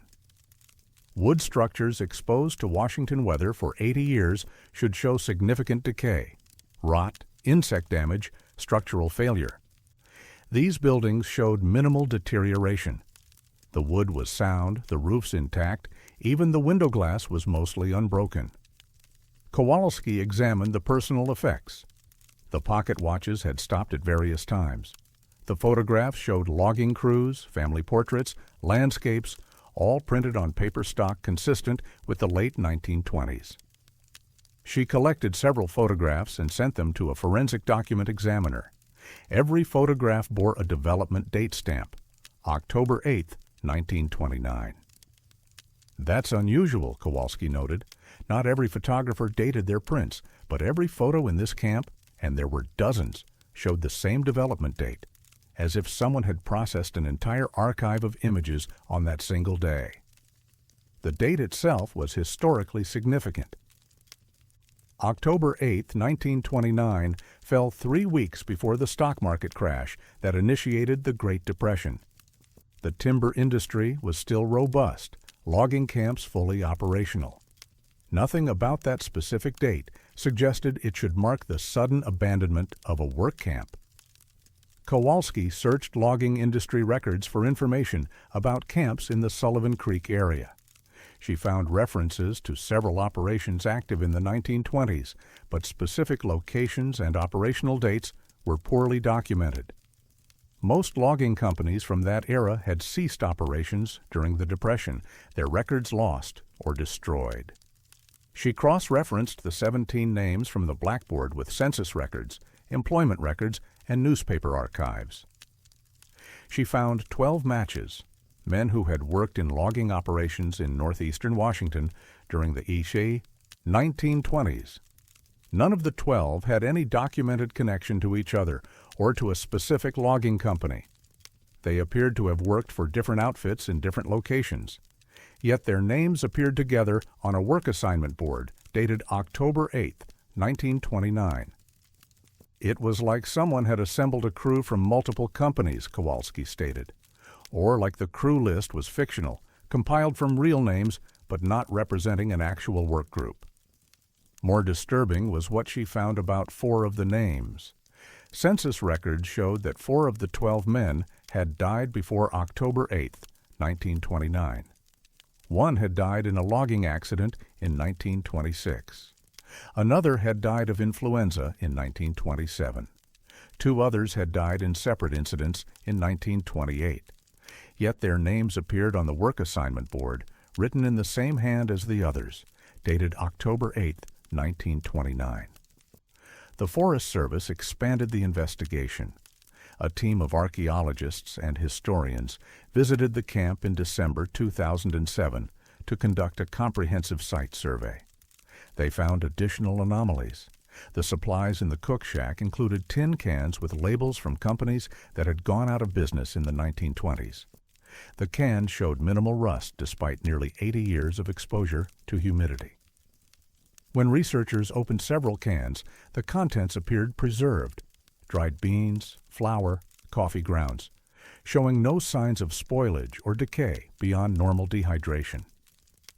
Food products don't remain preserved for 80 years without specialized storage, noted Dr. Rebecca Fernandez, a materials scientist who examined the camp. These cans were not sealed under conditions that would prevent decay. They were ordinary tin cans in a wooden building exposed to temperature and humidity fluctuations. Yet the contents showed remarkably little degradation. The team also discovered something troubling about the personal effects. The pocket watches, photographs, and tools in the bunkhouses appeared to be arranged deliberately, not left casually. Each bed had specific items placed on it: a watch, a photograph, and one personal tool, a knife, a compass, or a small hand tool. "It looked staged," Dalhart observed in his supplementary report, "like someone had arranged these items to represent the men who'd lived there. But if this was an actual working camp abandoned suddenly, you'd expect more random distribution of possessions. This looked like a memorial or a museum display." The investigation attempted to determine when the camp had actually been abandoned. Tree ring analysis of small saplings growing near the structures suggested the clearing had been open for approximately 80 years, consistent with abandonment in the late 1920s. But the condition of the structures suggested much more recent construction or maintenance. In January 2008, the Idaho Forest Service contacted the Idaho State Historical Society and the Washington State Department of Archaeology and Historic Preservation to request additional expertise. Dr. William Okoro, a specialist in Depression-era labor history, reviewed all documentation and visited the site in February 2008. "This doesn't fit any pattern I'm familiar with," Okoro stated in his analysis. Logging camps weren't preserved. They were salvaged. Every piece of lumber, every tool, every fixture was valuable during the Depression. A company wouldn't abandon a fully furnished camp, and workers wouldn't leave personal effects like pocket watches and photographs. Those were valuable items, especially during economic hardship. Okoro also noted the absence of company identification. Most logging camps displayed company signs, marked equipment, or documentation that identified the operator. This camp had none. No company names appeared on any buildings, supplies, or documents. "It's anonymous," Okoro stated, like it was deliberately stripped of any identifying information.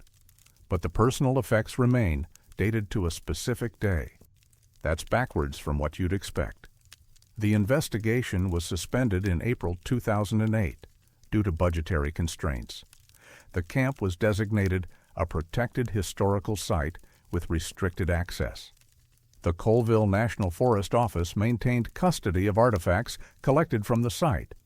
In June 2008, the Forest Service attempted to conduct a follow-up visit to the camp for additional documentation.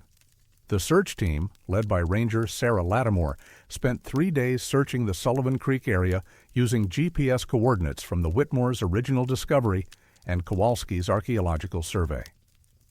They found no trace of the camp. The coordinates led them to dense forest with no clearing, no structures, and no indication that a logging camp had ever existed in the location. The team expanded their search radius to account for GPS error. They searched a 2-mile area around the original coordinates. They found nothing. "We were thorough," Lattimore stated in her report. "We had accurate coordinates from multiple previous visits. We had photographs showing distinctive terrain features. We should have found it easily, but there was nothing there, just unbroken forest." Satellite imagery from 2007 showed no clearing at the coordinates. Historical aerial photographs from the 1950s and 70s showed no evidence of logging activity in that area. Yet 3 separate groups had visited the camp between November 2007 and February 2008. All had documented it extensively. Hundreds of photographs existed. Physical artifacts had been removed and remained in Forest Service custody. Dr. Kowalski examined the collected artifacts in July 2008. The pocket watches, photographs, and tin cans remained exactly as documented. Dated October 8, 1929, showing minimal decay despite their age. "The artifacts are real," Kowalski stated. "They came from somewhere. But if they came from the camp we documented, that camp no longer exists in the location we recorded. Either our coordinates were wrong, which seems impossible given multiple independent verifications, or the camp moved. and camps don't move. No further expeditions were authorized to search for the camp. The investigation was closed in September 2008, classified as historical site with disputed location and archived. The Whitmores attempted to relocate the camp twice in 2009. Both attempts failed. Thomas Whitmore reported feeling disoriented in the area where he remembered finding the camp, describing a sensation like I was in the wrong place, even though the terrain looked right. The 17 names from the work assignment blackboard were never fully identified. 12 matched historical logging workers, 4 of whom had died before the date listed. 5 names matched no records. And every photograph collected from the camp, examined by multiple experts, bore the same development date, October 8, 1929. The day before, something changed. The day before, something ended. The last ordinary day for 17 men whose names appeared on a blackboard in a camp that existed and doesn't exist, furnished with their belongings, their watches stopped at different times, their photographs all developed on the same impossible day. Still waiting. Still preserved. Still there, according to the artifacts that remain in storage, labeled and cataloged, dated October 8, 1929, the day the waiting room was prepared, for something that never came to collect them, or something that did, leaving behind only their possessions, arranged carefully, dated precisely, preserved impossibly in a place that can't be found again.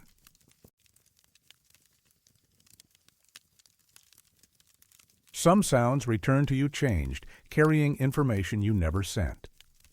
The Alpine Lakes Wilderness covers nearly 400,000 acres in the central Cascades of Washington State, a landscape of glacial valleys, alpine lakes, and granite peaks that rise above 8,000 feet.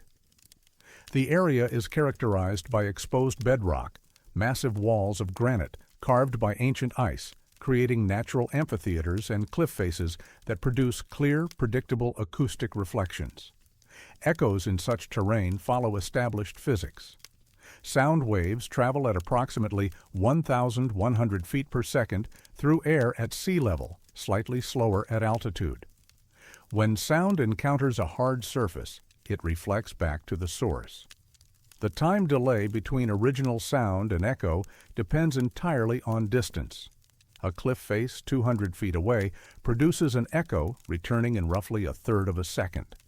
This is consistent, measurable, and invariable, except at one location in the Alpine Lakes Wilderness where the echo returns 3 seconds late and sometimes says things you didn't. The cliff face is located approximately 4 miles west of Lake Kolchak in a narrow valley accessible by off-trail, hiking through steep, forested terrain. The granite wall rises nearly 600 feet, forming the northern side of an unnamed drainage. No established trails reach the location. Most hikers pass within half a mile without knowing it exists. In August of 2010, experienced mountaineer Daniel Whitmore was scouting potential climbing routes in the area when he noticed the acoustic anomaly. Whitmore had stopped to rest on a boulder field below the cliff face. He shouted to test the echo, a habit among climbers evaluating cliff geometry and approach routes. The echo returned 3 seconds later. "I knew immediately something was wrong," Whitmore stated in his field notes, dated August 14, 2010. The cliff was maybe 600 feet away. The echo should have returned in about a third of a second. 3 seconds meant the sound had traveled over 3,000 feet, but there was nothing behind that cliff except more mountain.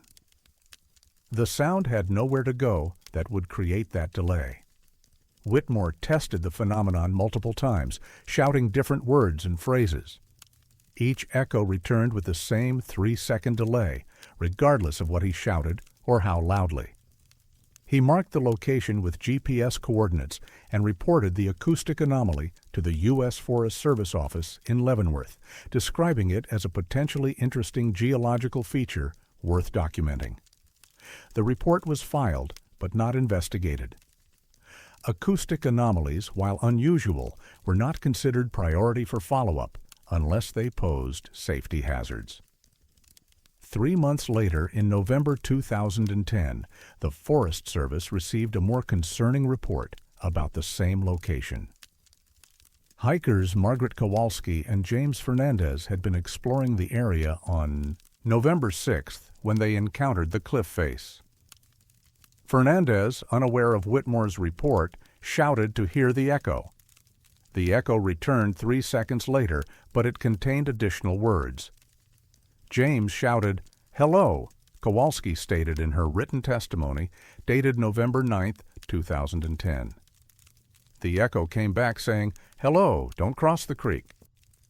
But James hadn't said anything about a creek.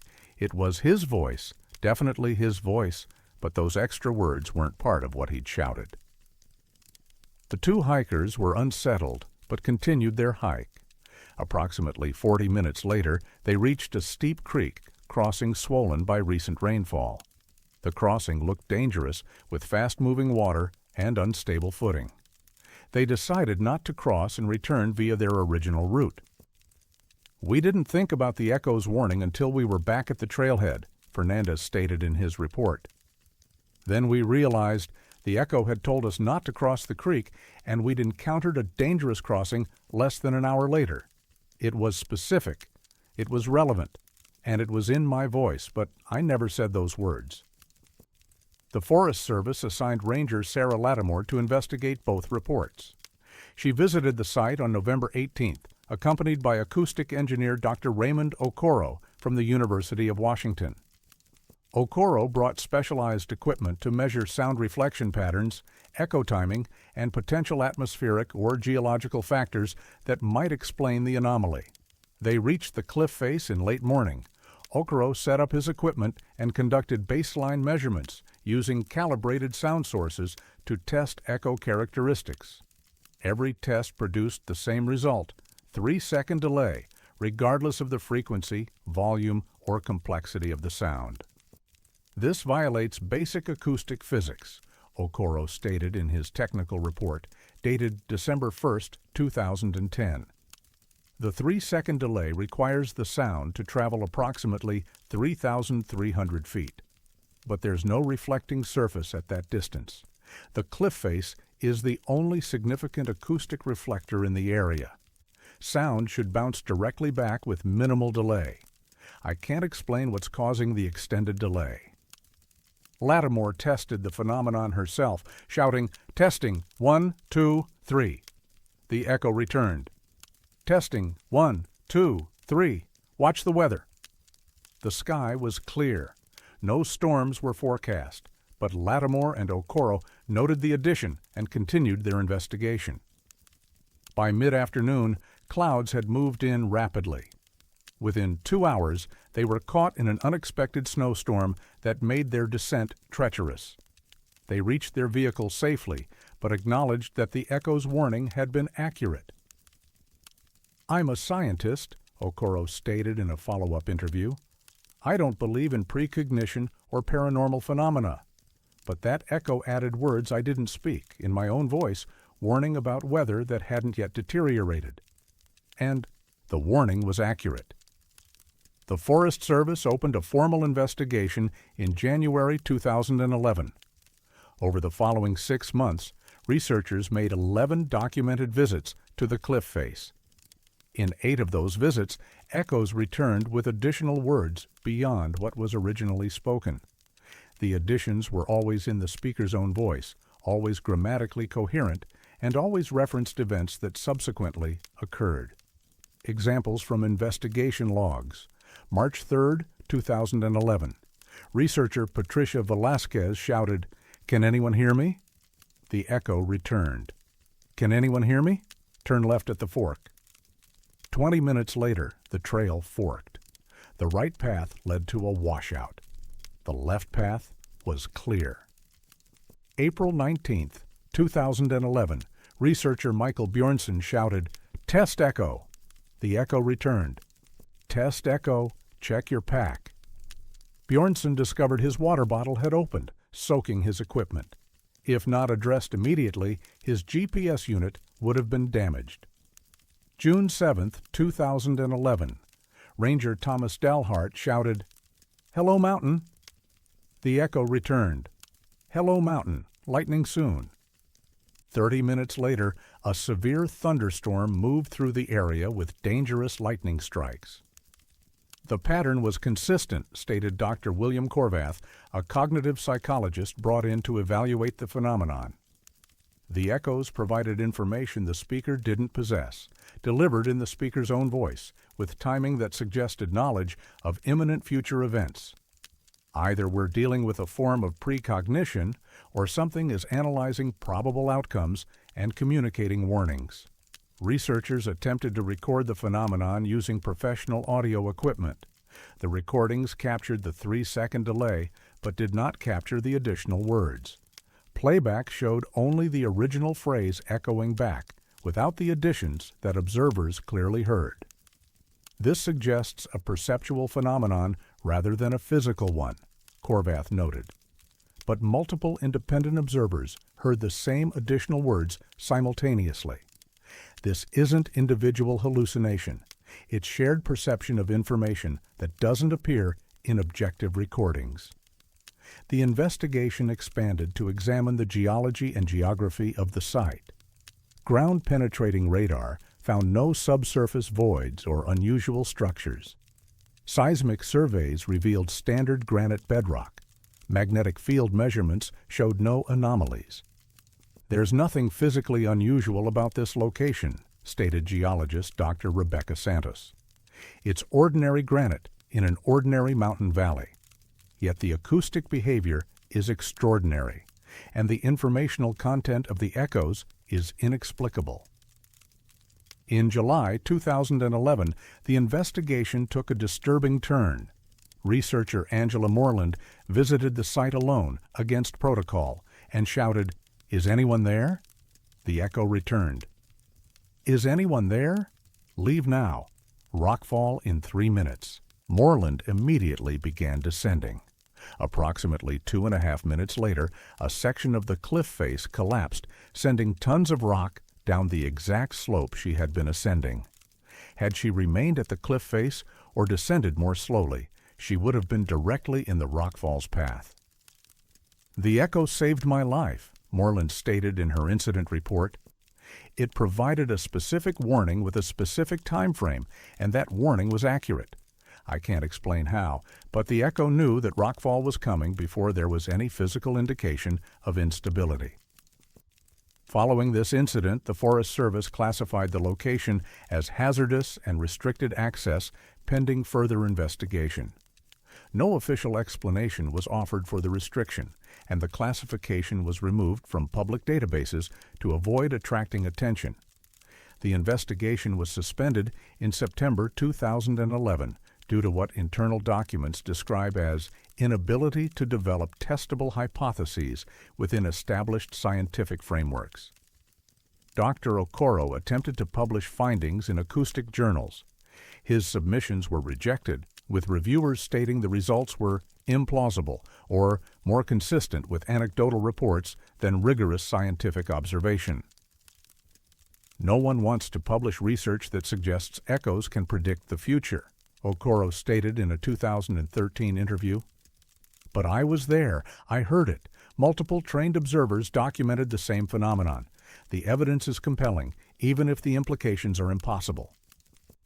Between 2012 and 2023, 19 hikers reported experiencing similar phenomena at the cliff face. 8 filed reports with the Forest Service. 11 posted accounts on hiking forums or social media. All descriptions were consistent: 3-second echo delay, additional words in the speaker's own voice, warnings or information about imminent events. One hiker, David Lattimore, reported in 2018 that his echo said, "Turn back, you forgot the first aid kit." He had indeed forgotten it, discovering the omission only after his echo reminded him. He returned to his vehicle to retrieve it. On his second attempt to reach the cliff face, he suffered a minor injury that required the first aid kit he'd been warned to bring. The Forest Service maintains no official position on the acoustic anomaly. When questioned, rangers state they're aware of unusual echo characteristics at the location, but offer no explanation. Daniel Whitmore, who first documented the phenomenon, no longer hikes in the Alpine Lakes wilderness. "I don't trust that echo," he stated in a 2020 interview. "It knows things it shouldn't know. It speaks in your voice, but the words aren't yours. I don't know what it is, but I don't want to hear what it might tell me about my future." Dr. Okro keeps audio recordings from the investigation, though they capture only the delayed echoes, not the additional words observers heard. "The recordings are incomplete," he acknowledges. "They document the acoustic anomaly, but not the phenomenon's full nature. Whatever is happening at that cliff face, it's perceptual and predictive in ways our instruments can't capture." And somewhere in the Alpine Lakes wilderness, a granite cliff face waits.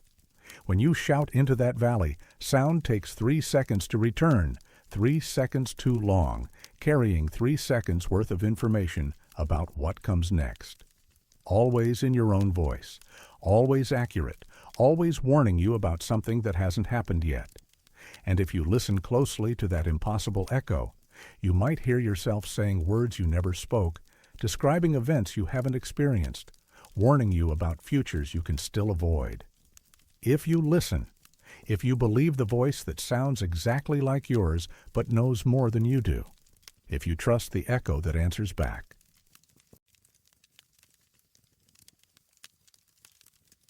Some animals follow paths that exist outside the geometry we understand.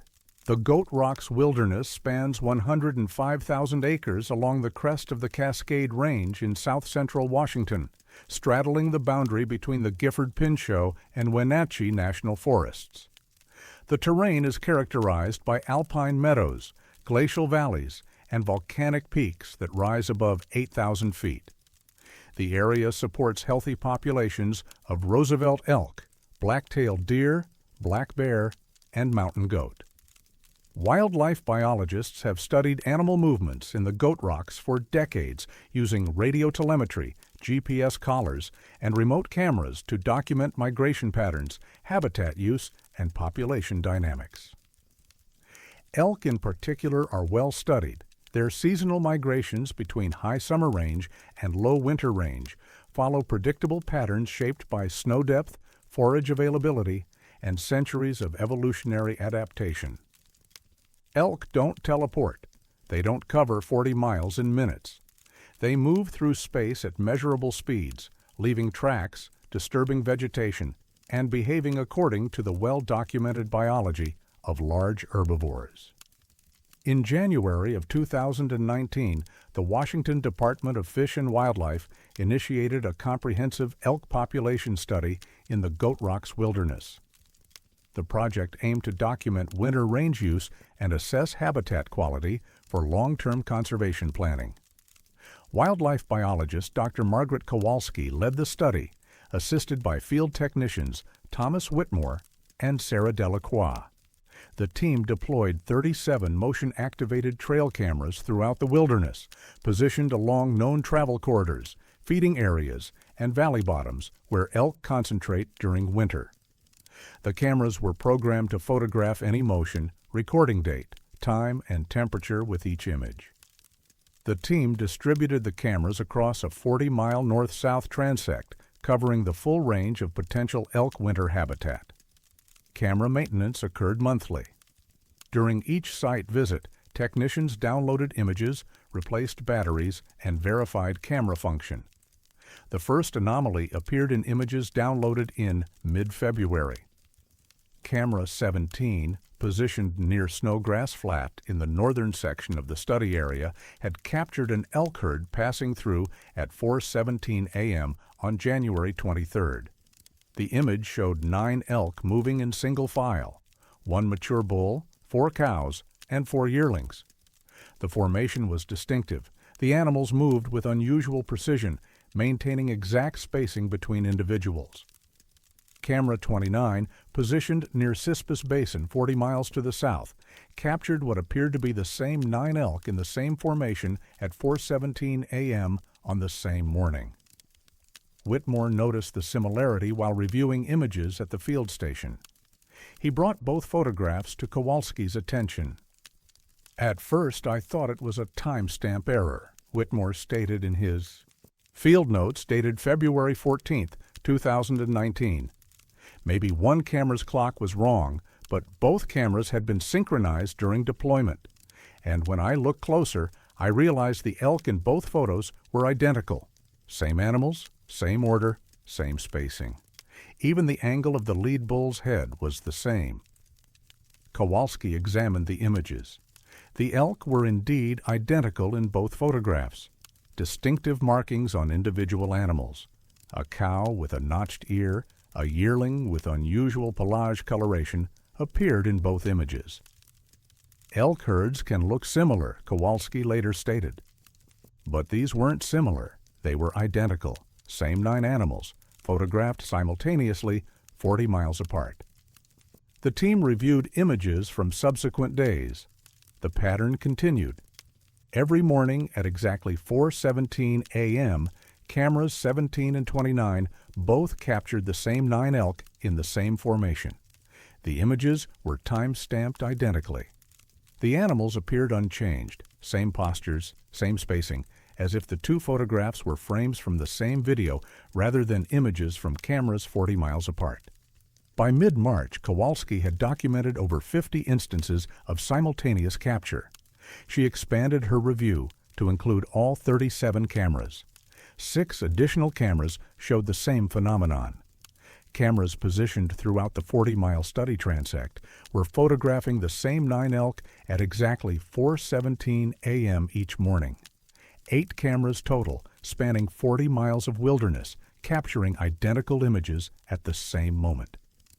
This isn't possible, Kowalski stated in her preliminary report, dated March 20, 2019. Elk move at approximately 4 miles per hour when traveling. To cover 40 miles would require 10 hours. These photographs show the same animals in 8 different locations simultaneously. They're not traveling between locations. They're appearing in multiple locations at once. The Department of Fish and Wildlife assigned additional personnel to investigate. Senior wildlife biologist Dr. Raymond Fernandez visited the field station in early April to review the evidence. Fernandez examined the photographs and verified the camera deployment locations. He confirmed that the cameras were functioning properly, that timestamps were accurate, and that the images had not been manipulated. The photographic evidence is conclusive, Fernandez stated in his technical review dated April 9, 2019. 8 cameras documented the same 9 elk at the same time in locations separated by distances that make simultaneous presence physically impossible. I can offer no biological explanation. The team attempted to locate and observe the elk herd directly. Radio telemetry equipment was deployed throughout the study area to detect and track the animals. No signal was ever detected from the 9 elk. They appeared only on camera, only at 4:17 a.m., and only in the same formation. We had observers stationed near multiple cameras, Delacroix stated in her field report. We watched the locations where the elk appeared in photographs.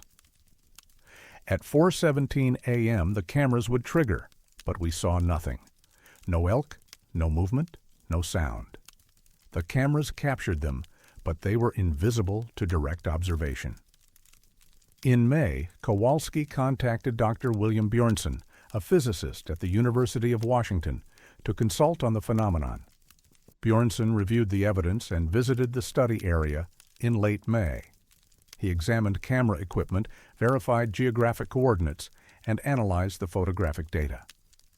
From a physics standpoint, this suggests either equipment malfunction or a phenomenon we don't have a framework to understand, Bjornson stated in his analysis dated June 3, 2019. If the equipment is functioning correctly, and all evidence suggests it is, then we're observing something that violates our understanding of how objects move through space. These elk appear to be traversing 40 miles instantaneously or existing in multiple locations simultaneously. The Department of Fish and Wildlife closed the investigation in July 2019. The official conclusion stated that camera malfunction or timestamp errors likely explain the observed anomalies and recommended equipment replacement. No equipment was replaced.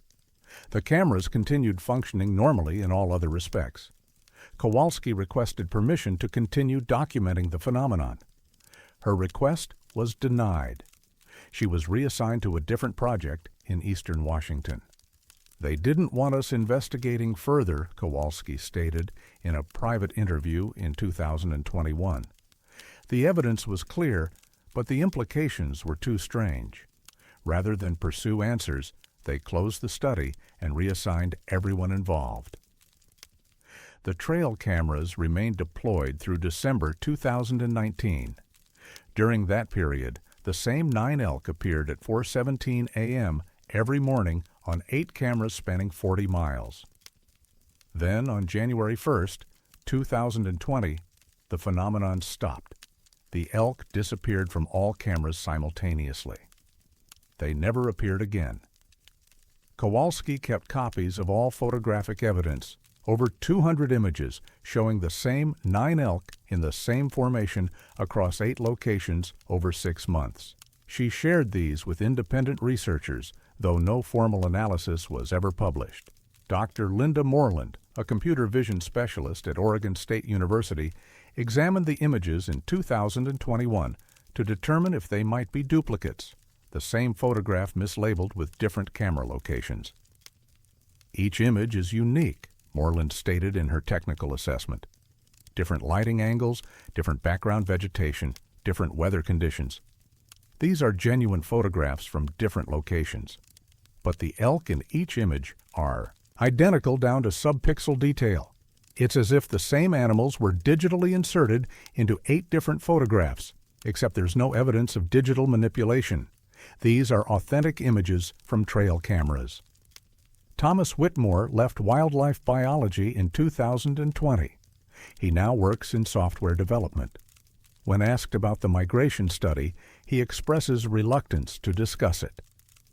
"I know what I saw in those photographs," Whitmore stated in a 2022 interview. 9 elk appearing simultaneously in 8 locations every morning for 6 months.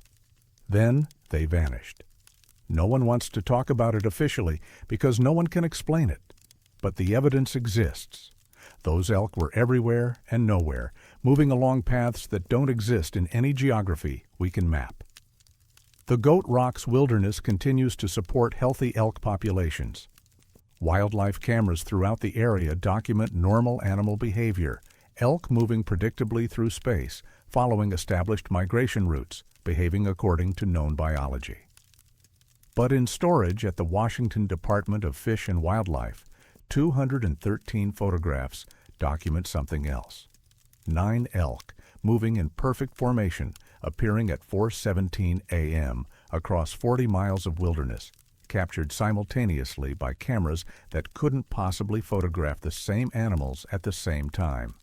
The same lead bull, his antlers at the same angle in every image. The same cow with the notched ear, always third in line. The same yearling with unusual coloration, always bringing up the rear. The same 9 animals crossing the same ground in 8 places at once, walking paths that connected locations no trail could connect, moving with the deliberate purpose of creatures that knew exactly where they were going, even if where they were going existed in multiple places simultaneously. Even if the path they followed bent space in ways that shouldn't be possible. Even if they walked between locations like stepping between rooms, appearing instantly 40 miles away without crossing the distance between. And somewhere in a filing cabinet, those photographs wait, evidence of 6 months when 9 elk migrated through the Goat Rocks Wilderness along routes that exist only in those images, visible only to cameras following a schedule so precise you could set a clock by it. 4:17 a.m. Every morning, 8 locations. The same impossible journey, repeated 183 times before the path closed, the migration ended, and the 9 elk walked out of this world entirely, leaving only photographs, and questions no one wants to answer, and the certainty that for 6 months, Something moved through the goat rocks that understood distance differently than we do. Still there, in those frozen moments at 4:17 a.m. Still walking, still migrating through spaces between. Still visible, if you know which cameras to check.